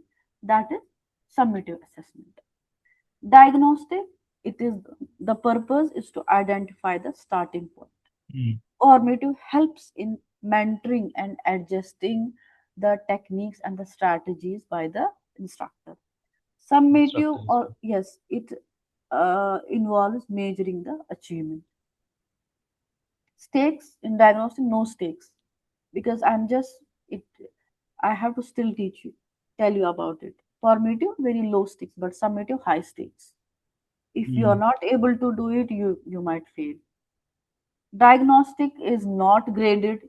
It has no involvement with the grading system. Formative, sometimes, usually, maybe 3 or 4 marks of formative test will be added in the end, or sometimes no. And summative tests or exams are highly graded. What is the Mm. frequency of diagnostic test or assessment? It is once the Once, yeah. subject starts. Formative, it is frequently ongoing. It may happen in the form of class test. It may be held in the form of the quiz or essays or paragraph that are asked, or sometimes an oral test. That is also an example of formative assessment. And Formative, yes. summative is once, always at the end of the session or at the end of the unit or at the end of the subject. Clear? Yes, ma'am. Oh my God. Yeah. What are the factors that we need to consider while designing the assessment? First of all, the purpose of assessment, then the time available to prepare and score the test, then how many numbers of student I need to test, and then skill and outcome of the test, then desire difficulty, how much difficult I need to keep the test. It should not be so difficult that none of the student can write, or only some of the students can write. Then what are the physical facilities that I have to give them? The maybe stationery, the question paper, the answer sheets. Then I have to consider the age of the learner, and then skills in writing the different types of items. Okay, now while you are giving them and the summative test, what should be the guidelines that you need to put? First of all, while we are administering the summative assessment, first of all, we should always make students aware that when the exams are happening, it should not happen in the what we say that surprise manner. We should tell them about the time and the date of the test. Then tell them about what content areas it will cover, list of questions and answer. Then what type of assessment will be? Will it be objective type or it will be an essay type? And then how the assessment will be graded. What will be the percentage of marks that will be considered as distinction, that will be considered as A plus, that will be considered as B. Then also tell them about that how you should behave in the exam or test, what penalties it includes if somebody is caught with the malpractices, cheating or copying from each other. Then the timing of the test should be as such that it cannot be after a long vacation, say Eid holidays mm, or summer vacation. They will not be able mm, to comprehend. Or when the students are doing lunch, involved in some other activity, playing, and we tell them, no, no, no, come and first write the test. Now, what are the rules of invigilation? Then we have given them the test. What are the rules? The sitting arrangement should be that the students do not copy from each other. There should be an adequate ventilation and light so that they can write properly. You should always have the provision of extra answer sheets and writing materials. And it should start immediately at the time on spot. It should not be after half an hour. It is 10 a.m. and you're starting at 10:30.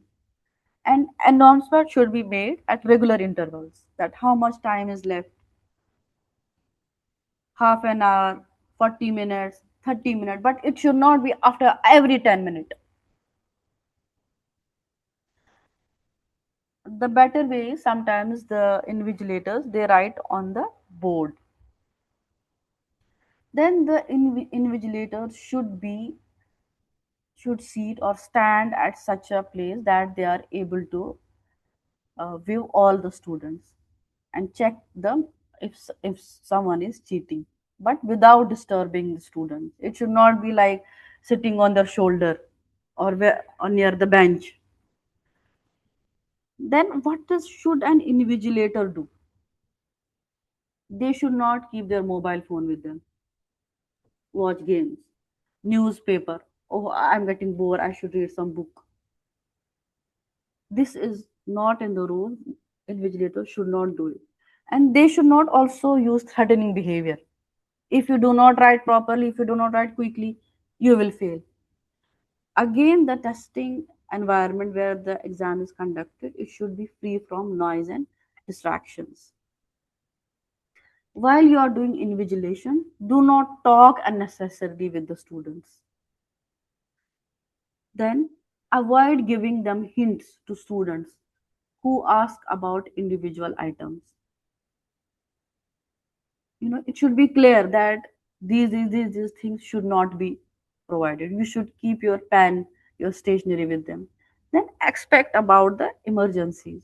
For example, shortage of answer booklets, you should have at least phone number whom to call. Power cut or illness, there should be some provision about it. Clear? How we can minimize the exam anxiety?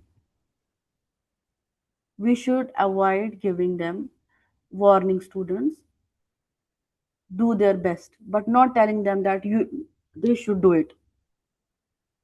We should avoid telling them that they need to finish or threaten them dire consequence if they feel, and avoid them threatening them. And the teacher should not walk around our students looking on their shoulder, looking on their face. It also makes them anxious and boost their confidence. Now, there are some other assessment methods other than diagnostic, formative, and summative. The one is authentic assessment method and peer and self assessment. What is authentic assessment? Authentic assessment means where the students apply the real life situation. Instead of writing the question paper in the end, what they do, they apply real world information in the project. That is an example of a project based learning where they make a portfolio. It has two main components. The first is the students perform the task that mirrors their own profession. For example, I am asking them you to to prepare your portfolio, what you have done till now, about your educational qualifications, about your achievements, and what in the end you have, and now what were your learning outcomes. And for that, you should have a clear rubric that how your performance will be evaluated. Now, types of these authentic assessments are performance assessments, where you have been given a field or practical examinations. You have been asked to do oral presentation of your work, or sometimes you may demonstrate your skill. Some may be, some teacher might be asked that um, if you are teaching the writing skills, can you write some article for us? If a teacher is very good at AI tool, can you demonstrate how this AI tool can polish this text?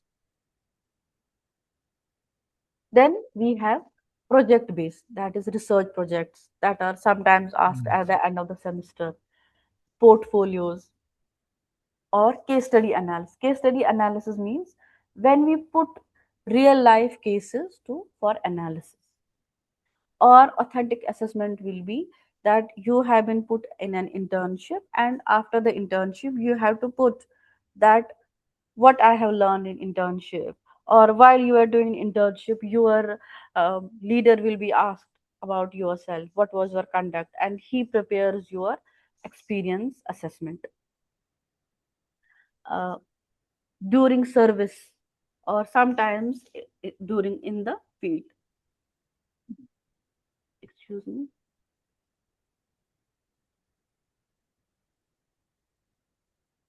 Sorry, just I just pushed. And Ma'am, can we take a break? yes, you can take. Okay. I just Um, pushed. Yeah, I And mean, yeah, okay. because I just want to, offer my prayers. Yes, it is just now only 10 minutes, and this is over now. Okay. Okay, okay, no worries, ma'am. So let's continue with it, no problem. Yeah. You may take 2 minutes. Okay. Okay, ma'am. No problem.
I'm sharing my screen. Yes, ma'am. Okay, this screen is visible. Yes, ma'am. Feedback. It's visible, ma'am. Okay. We were discussing a lot about assessment. We were discussing about how the pedagogy has to be taken, how special need education students and everything need to be handled. And in the end, we understood about what curriculum says, the models of curriculum, how it should be curated, and everything we have studied till now. And then we studied the very significant concept about assessment, the types, the three types: the diagnostic, the formative, and the summative assessment. The diagnostic, that is done before the session starts, before the class Beginning, yes, starts, ma'am. beginning. Formative, it is during, that Yes, helps ma'am. in building up the students understanding about the subject, and they can memorize the Clear up concepts. the, yeah, yeah, Yes, clear sir. in the Yeah, concepts, ma'am. clearing. And then the summative is at the end. The summative is usually when the grading is done. And now, then some instructions when we are doing a summative examination. What should we do as an invigilator? What are our duties? What should we do when we are doing a summative examination, a big exam? That how we should behave. What are our Yeah, responsibilities? yeah, You know, conduct it assessment. happens in conducting. It happens many times when you appoint a new teacher or a teacher who has less experience. And in many schools and in colleges, it happens. The first thing they give them is the exam duty, which they feel it is very easy, and this will make her gel up with the system. I don't know how much it's right or wrong. Without giving any instruction, without making them familiar with the uh, mm, instructions, the um, vision of a college or a school, or how we teach any pedagogy, they give them examination duty and do not tell Yep. them.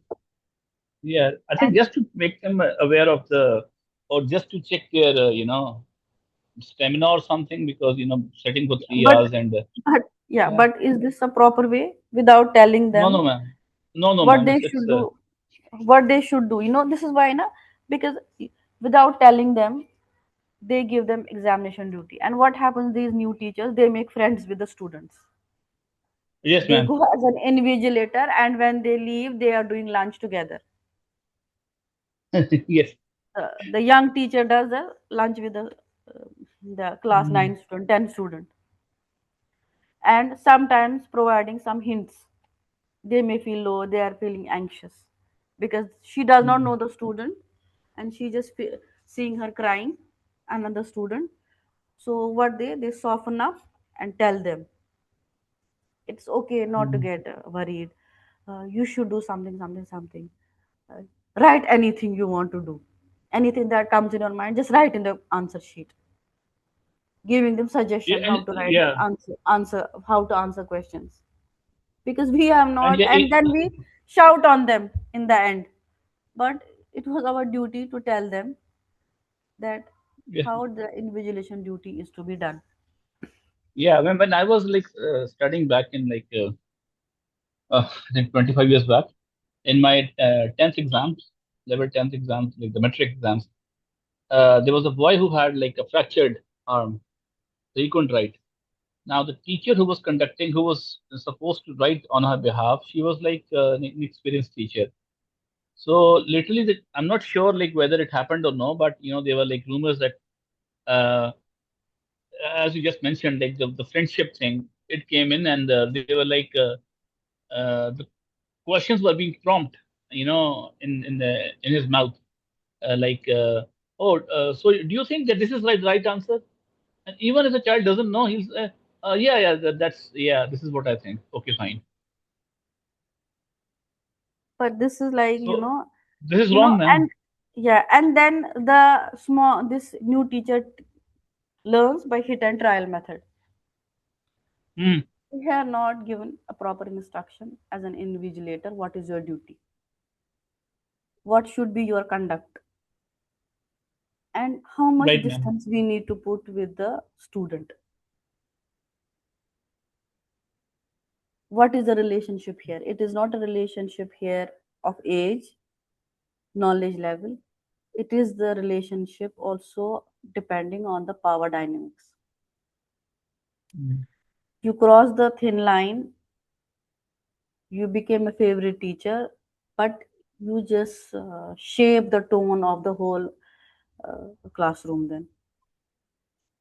So Mm. these things need to be taught by the maybe or instructed by the coordinator before they introduce a teacher to the classroom. But usually it happens they are given examination duty.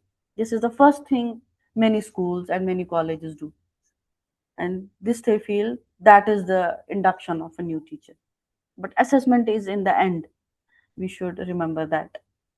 Now, after this invigilation has done, the answer sheets are with us. We are marking on them.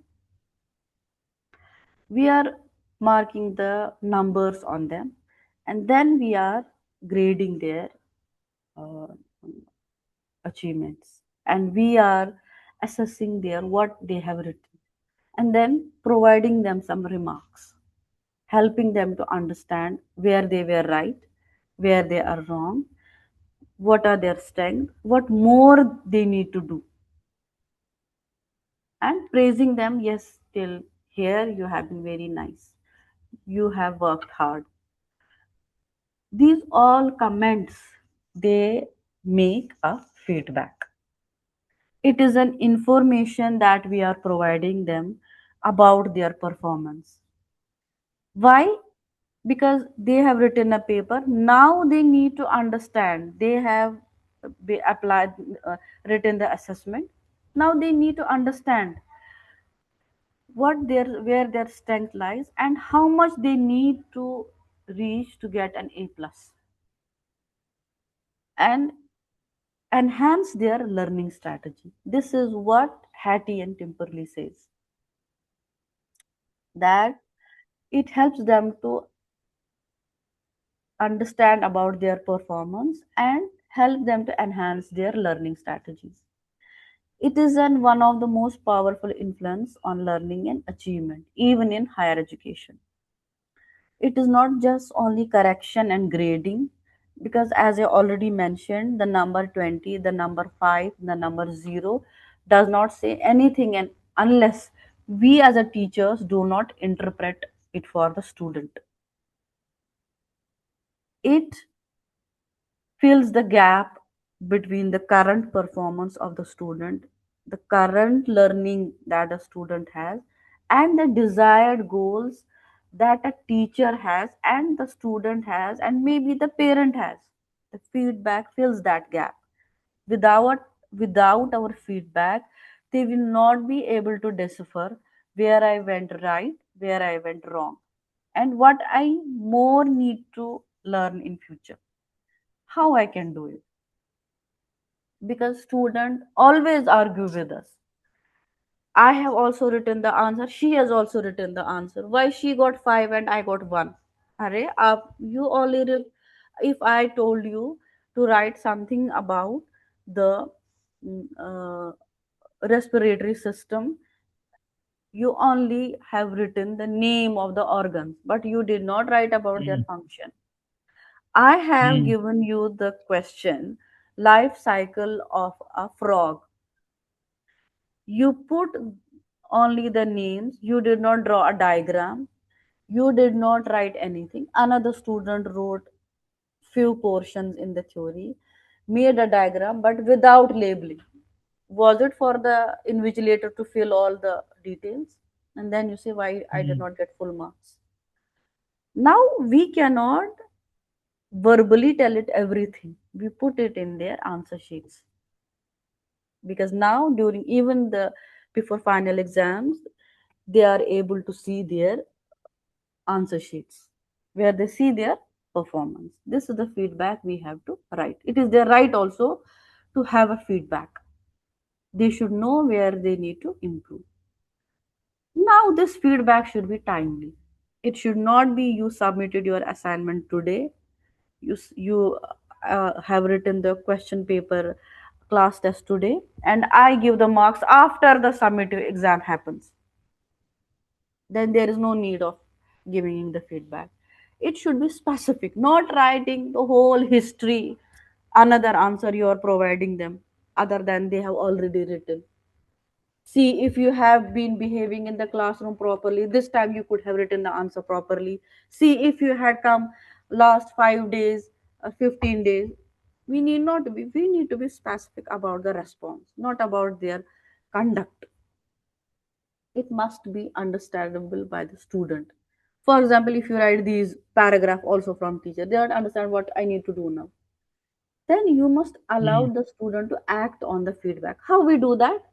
We, during the formative assessments, write the feedback, and on that act the student improves. This is how they can act on the feedback. The feedback has a purpose to refine the existing learning of the student. They should revise the concept, practice, and retry till they achieve their desired goal. This is the concept of feedback.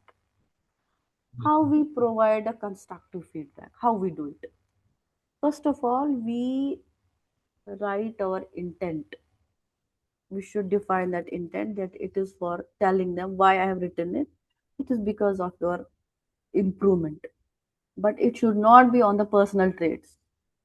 Your being late in the classroom has reflected in your answer paper, answer sheet. We should not put these things.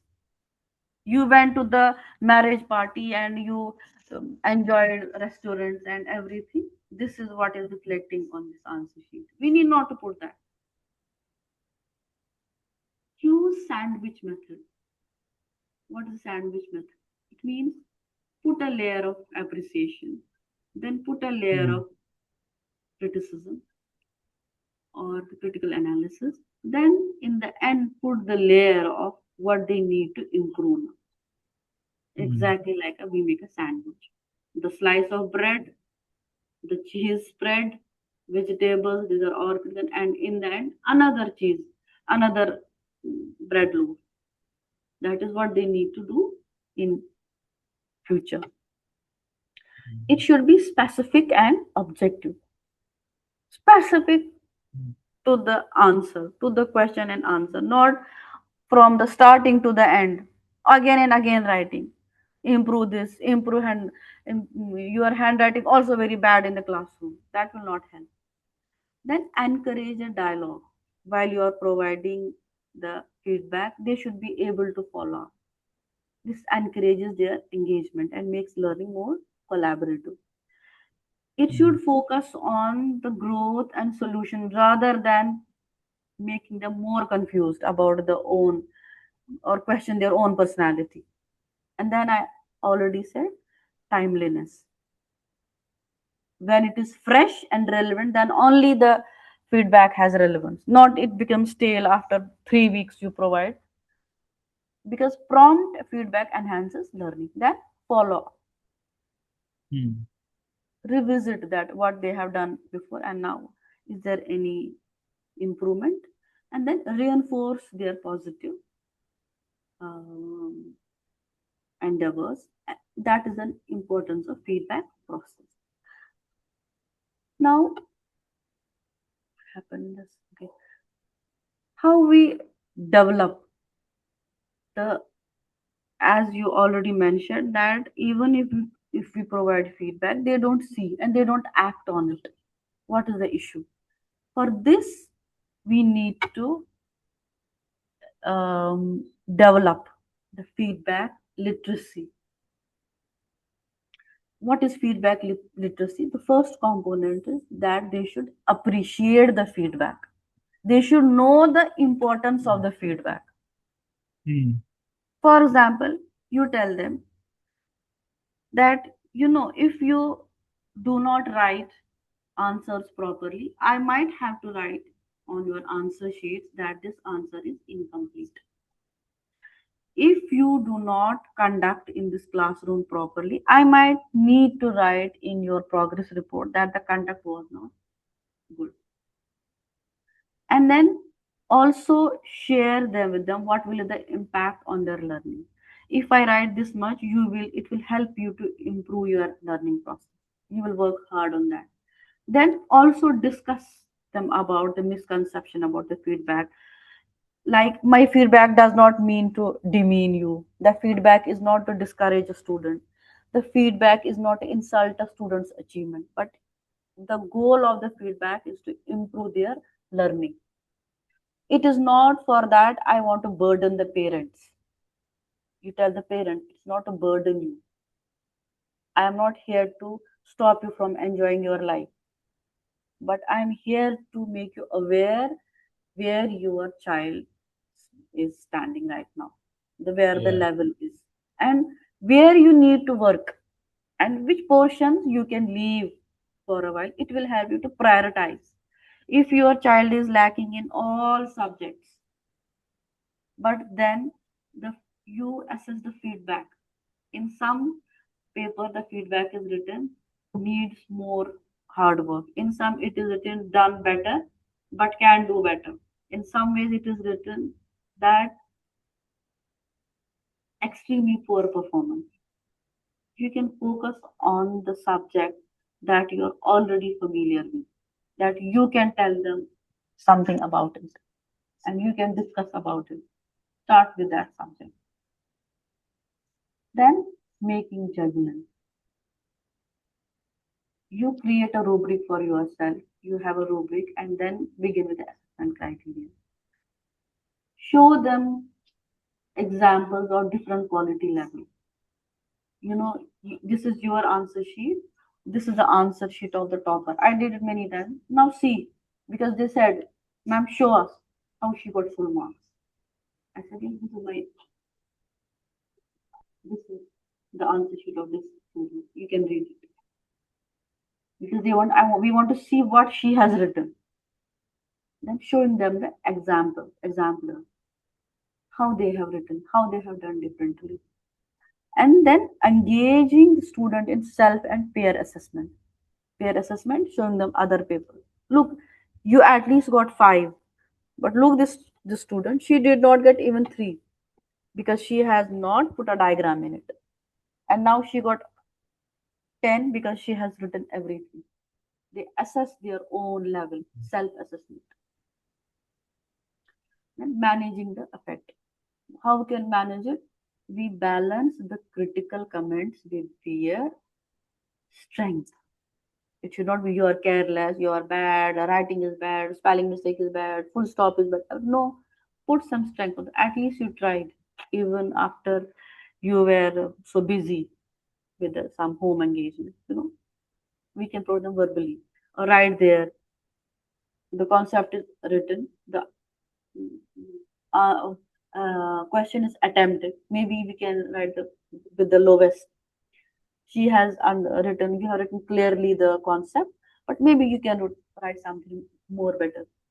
Then framing the feedback as a development rather than judgmental. Judgmental meaning very poor handwriting, very Mm. poor writing structure. We cannot, that is judgment. And provide the feedback in stages to avoid overwhelming students. Mm. Like, you write then a feedback on their answer sheets, one or two lines, and when they come to you, you give them a bit more. And if they want to improve, then give them more. Not like uh, insult them at once, bombard them with so many things.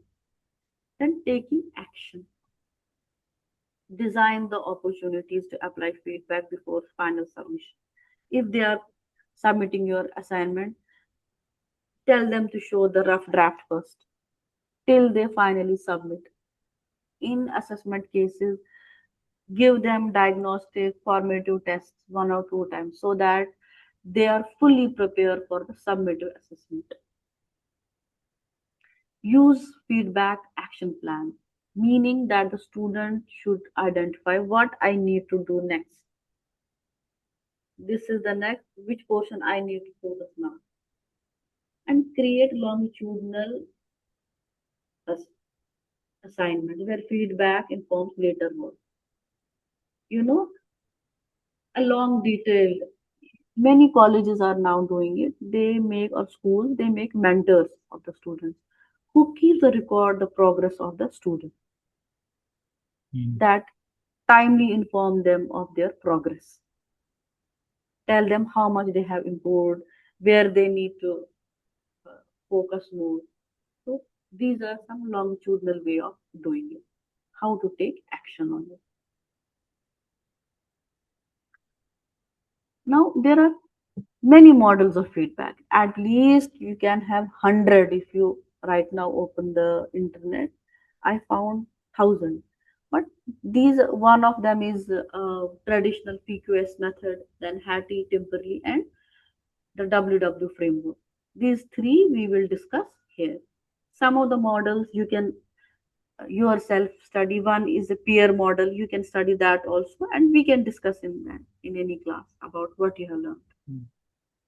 So, what this PQS model suggests? The PQS form, it gives the structured Praise. feedback to the student. Mm. The first one is the praise. The first identify what the good thing they have done so that they can relate to it. Then question them. You have written this much of portion, but can you elaborate why you have not given it a second thought, or elaborate the concept why you have written this much, or only this much, only written definitions only, and not explain with examples, that making them to probe deeper why. And then in the end, suggestion. It is not only about you praise and you question what they have written, but now also giving them a suggestion how they can improve it, how they can improve their work from this level to another, how they can improve their learning from concept level to the explanation level. That is the basic traditional model of PQS. Here is the PQP, praise, question, polish, or it is sometimes also known as praise, question, suggestion model, and sometimes praise, question, revision model, PQS, PQR, or PQP. Now we have WWW framework. What does this framework? This is modification of this PQS suggestion model. It structures around three questions: what you have achieved, what you should do, what you should work on next, and what you should do next. The question, what you achieved, that what you have achieved till now.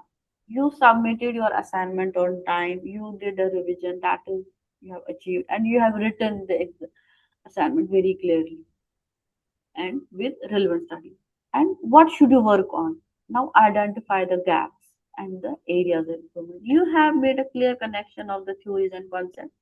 Now consider how your uh, data is claiming your is supporting your claim. You have written here that behaviorism is uh, about in schools, the behaviorism helps in developing positive change in the students, or majority of schools are doing it now. Show me how you are supporting this claim. Can you support it through an example? Can you support it through some study that says the same thing? Then what should you do next? You provide an actionable plan to the student. For your next draft, add a sentence uh, from BF Skinner, what he has written about it, explaining the significance, and then we can revise your study. These Mm. are I can. three W's of the framework. Clear? Now we have Hattie and Timperley's feedback model. This Hattie and Timperley is based on three core questions. Yeah, what happened? Ma'am, Yeah, yeah. I was just reading it, man, like Hetty and Kimberly, and like on my own, like the questions. Yeah. Okay. It is centered on three core questions. The first one is feed up. Feed up means where the learner is going. Hmm. Is the learner on the same track? I am asking the question, is learner asking answering the question or not? That is feed up. Then where the learner is now, feedback. That is the basic. And then how the learner will get there, where the learner wants to achieve. That is feed forward. And it is delivered in four specific levels. Task oriented, if the learner has done task or not, the process or strategies, and self regulation and personal. That is self focused and with low impact. We will see the three questions. Ma'am, Yeah. yeah, regarding this, ma'am, uh, like if we talk about like where is the learner going and where is the learner right now, aren't they the same thing, ma'am? For example, I have put a question. Have you answered the question or not? Is it But means where the learner is going. I have asked the question about the respiration in plants. Have you written the answer or not? Do you know that the concept of this, that is feed up? Are you where the learner is going? okay, okay, okay, fine, understand. You know, it it just makes up the way forward. For example, it tells us if the learner is on the track of studying, memorizing or not. If the learner has not written anything, or if the learner has not attempted it, or if the learner has not written the first sentence, then Like, it will ma'am, tell us, yeah. like the where the learner is going, can we relate it to the diagnostic assessment or? But diagnostic, yes, a bit. Okay. Is the learner on correct track or not? That is the feed up. Okay, okay, ma'am. Then that is the feedback is now it gathers the evidence. What is the current status of the knowledge? The current skills, even after putting so much efforts. And then when you assess, do they really know the skill or not? Their performance, or if they have, for example, the concept is about the digestive system. The student has written the digestive system is related to the digestion of the food. It means yes, they are, the student is going in the correct way. That is the feed up, that yes, the student knows the concept, he studied. Then the we assess what is the next line. If the student has written more detailed manner, or if it has written a less, it means the feedback. The present knowledge skill of the student is that the student can only write 3 or 4 lines, but the student cannot explain the organs associated with it. That is the feedback, that the what is the present situation of the knowledge system. Then how does the learner get there? It is the next step where the teacher intervenes, and teacher meets the student, or teacher writes in the on Not. note the what you need to do now. You need to draw a clear label diagram of digestive system. You also need to explain the function of each organ system to get full marks. This is feed Hmm. forward, where the learner, how the learner will achieve the highest marks or Okay, A like. plus. This is the feed forward, how we have to develop our feedback. Hmm. Now, this is the what questions that the feedback Haiti and Timperley model. Now, what are the four levels of feedback? Which are significant levels, and which one we can what we do avoid?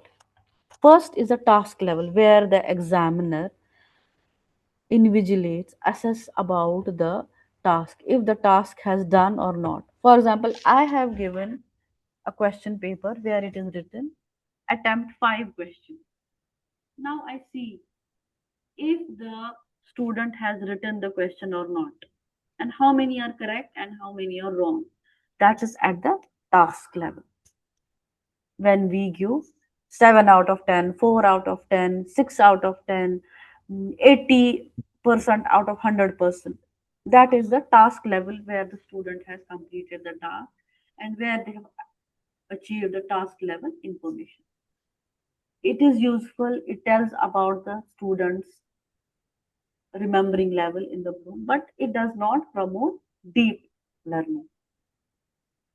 Then it is the we have the process level where the examiner invigilator comments about the strategy.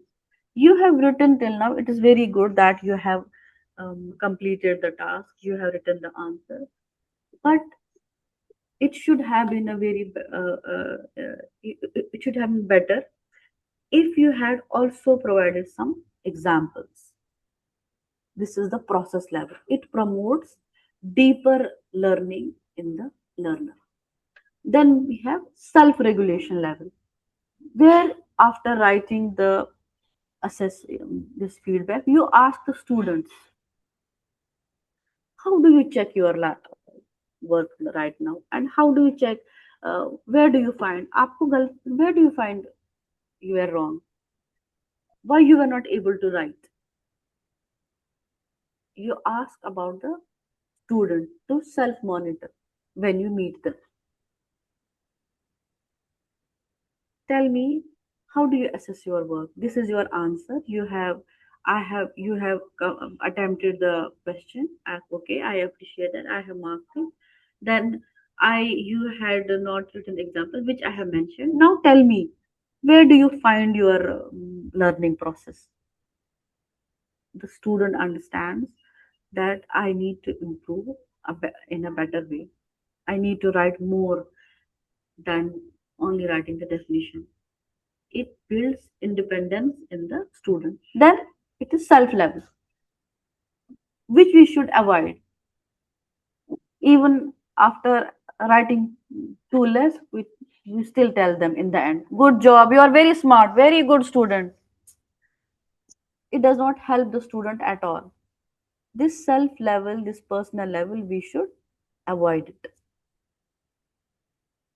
The task level, that we have to do it, we have to put it, but it does not promote any deep learning. The process level, where we put our comment, where we put our feedback, we tell them what to do the next. At self regulation level, the student is asked to assess their own progress. Then we have the self level, which is least effective among the feedback levels. That when we generally praise the student, they say, even if I did not perform in the exam, teacher still told me that I am a very good girl. Teacher still told me I am very good at studies. Doesn't marks do not matter. It will give them Mm. wrong impression.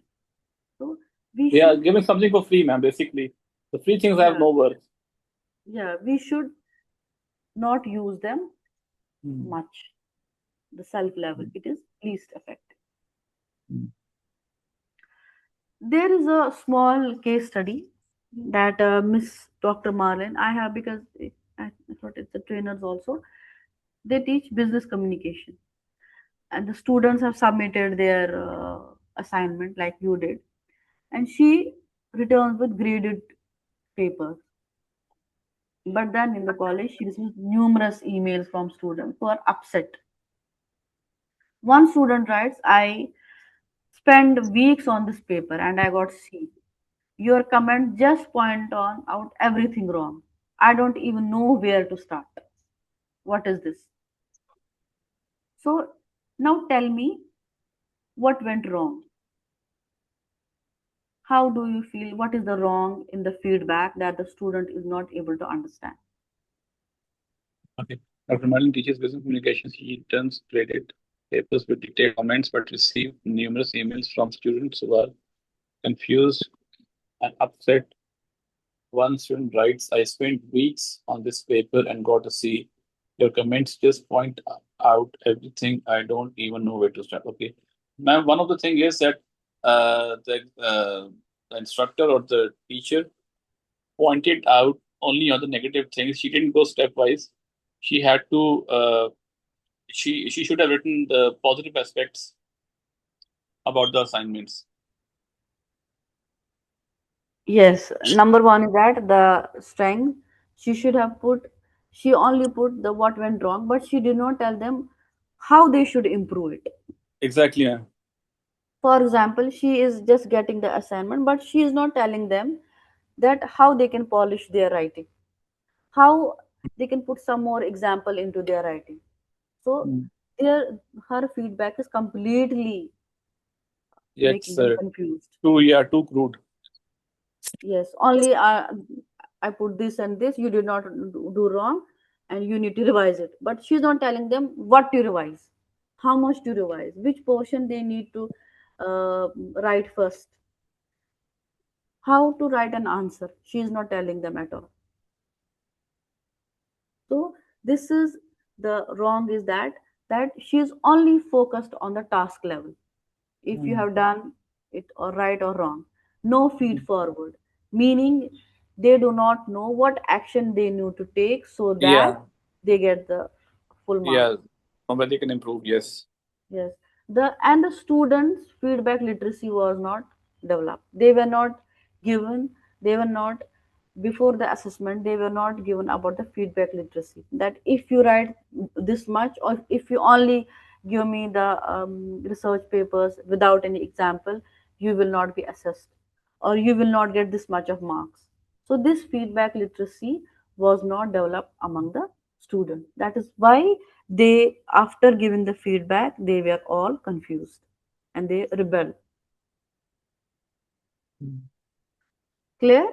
So better Yes, ma'am. approach is you write WW framework where you work on the achievement areas to work on and what specific next step you have to take. You provide them an opportunity to apply the feedback until they submit the future assignment. In next assignment Mm. they do better, and limit the feedback only to 3 to 5 key points instead of overwhelming it. I told you not write paragraph. They have given one paragraph and you write another paragraph from your side. This will not Even help also, at ma'am, all. yeah, Yeah. like the red marks on the students' notebooks, Mhm. they usually give them a very negative effect on the child's mentality. Like if the teacher has written a lot on the notebook. Yes. If she has not written anything, only this marked, but they do not know why we are marked two, why we are Hmm. marked three, why we are underlined, what was the reason. The teacher is not Ma'am, telling can you at all. stop here, And please, ma'am? yes, this is the end. Oh, This is the okay. end. So this is the feedback sandwich we were discussing before. The top one is the praise, the middle one is the meat, that is the criticism or what they need to do, and the bottom one is the motivation that Right. should boost their confidence that what they need to do in future. We will stop here. It's Okay, entire. ma'am. Yeah. And thank you very much, ma'am, for the lesson and the detailed feedback. I don't know why it was not shared. It was visible to you, my screen. Yes, it's First, yes. visible. Yeah. Okay, Sarah. Just tell me you have any doubt or some No, the portion only that thing we need is, to revisit. Yeah. uh, I haven't received any my ID or password, anything for the Google Classroom yet. Oh, I will speak to Mubin. Okay, one thing is there. You can share your assignment with me, and then we can discuss. Okay. The thing is, I that's what I don't have the Google Classroom anything, so that You and can maybe I share my will come. WhatsApp. I'll come in person also. Can you just let me know which day you are available, so that I can come I'm and meet? available. Just tell me when you are coming. I will come. Okay, no worries. Then I will let you know before. Maybe a day before that I'm planning to come on this time, okay? Okay, okay, okay, okay. Whenever you are coming, and even we can have a physical class that I will really love to have. Yeah, no worries. Thank you. Okay, and if you have any issue with regarding assignment or topics, you can discuss with me. Okay. Okay. From my side, I try to keep it a bit simple, but sometimes it may get, and this is a 3-hour class. We have to just, be a bit patient. I know that it is 3 hours is a bit, but you have a syllabus to cover also. Right. Okay, ma'am. Okay, thank you. Thank you. You were in the beginning of the class, Sarah. Yeah, I'm here since the beginning. You saw the word file. Yeah, and I saw the corrections which you were making as well. It's not correction. It's like, this is your Ah, first assignment that I was doing. yes, Till yes. you submit your last assignment, it should be, you should go with the learning. Some of Okay. you might be doing research after this, because I have seen many teachers here. They want to do PhD, masters from some other country or something like that. So this learning should help you there. Yes. Okay. So I leave you here. You have any difficulty level here, any concept you don't feel like you have not understood, just let me know. You have my WhatsApp number. I am absolutely available. Okay. Okay, ma'am. Thank you very much, ma'am. Mm. Thank you. Thank you so much, dear. Thank you. You, Millie.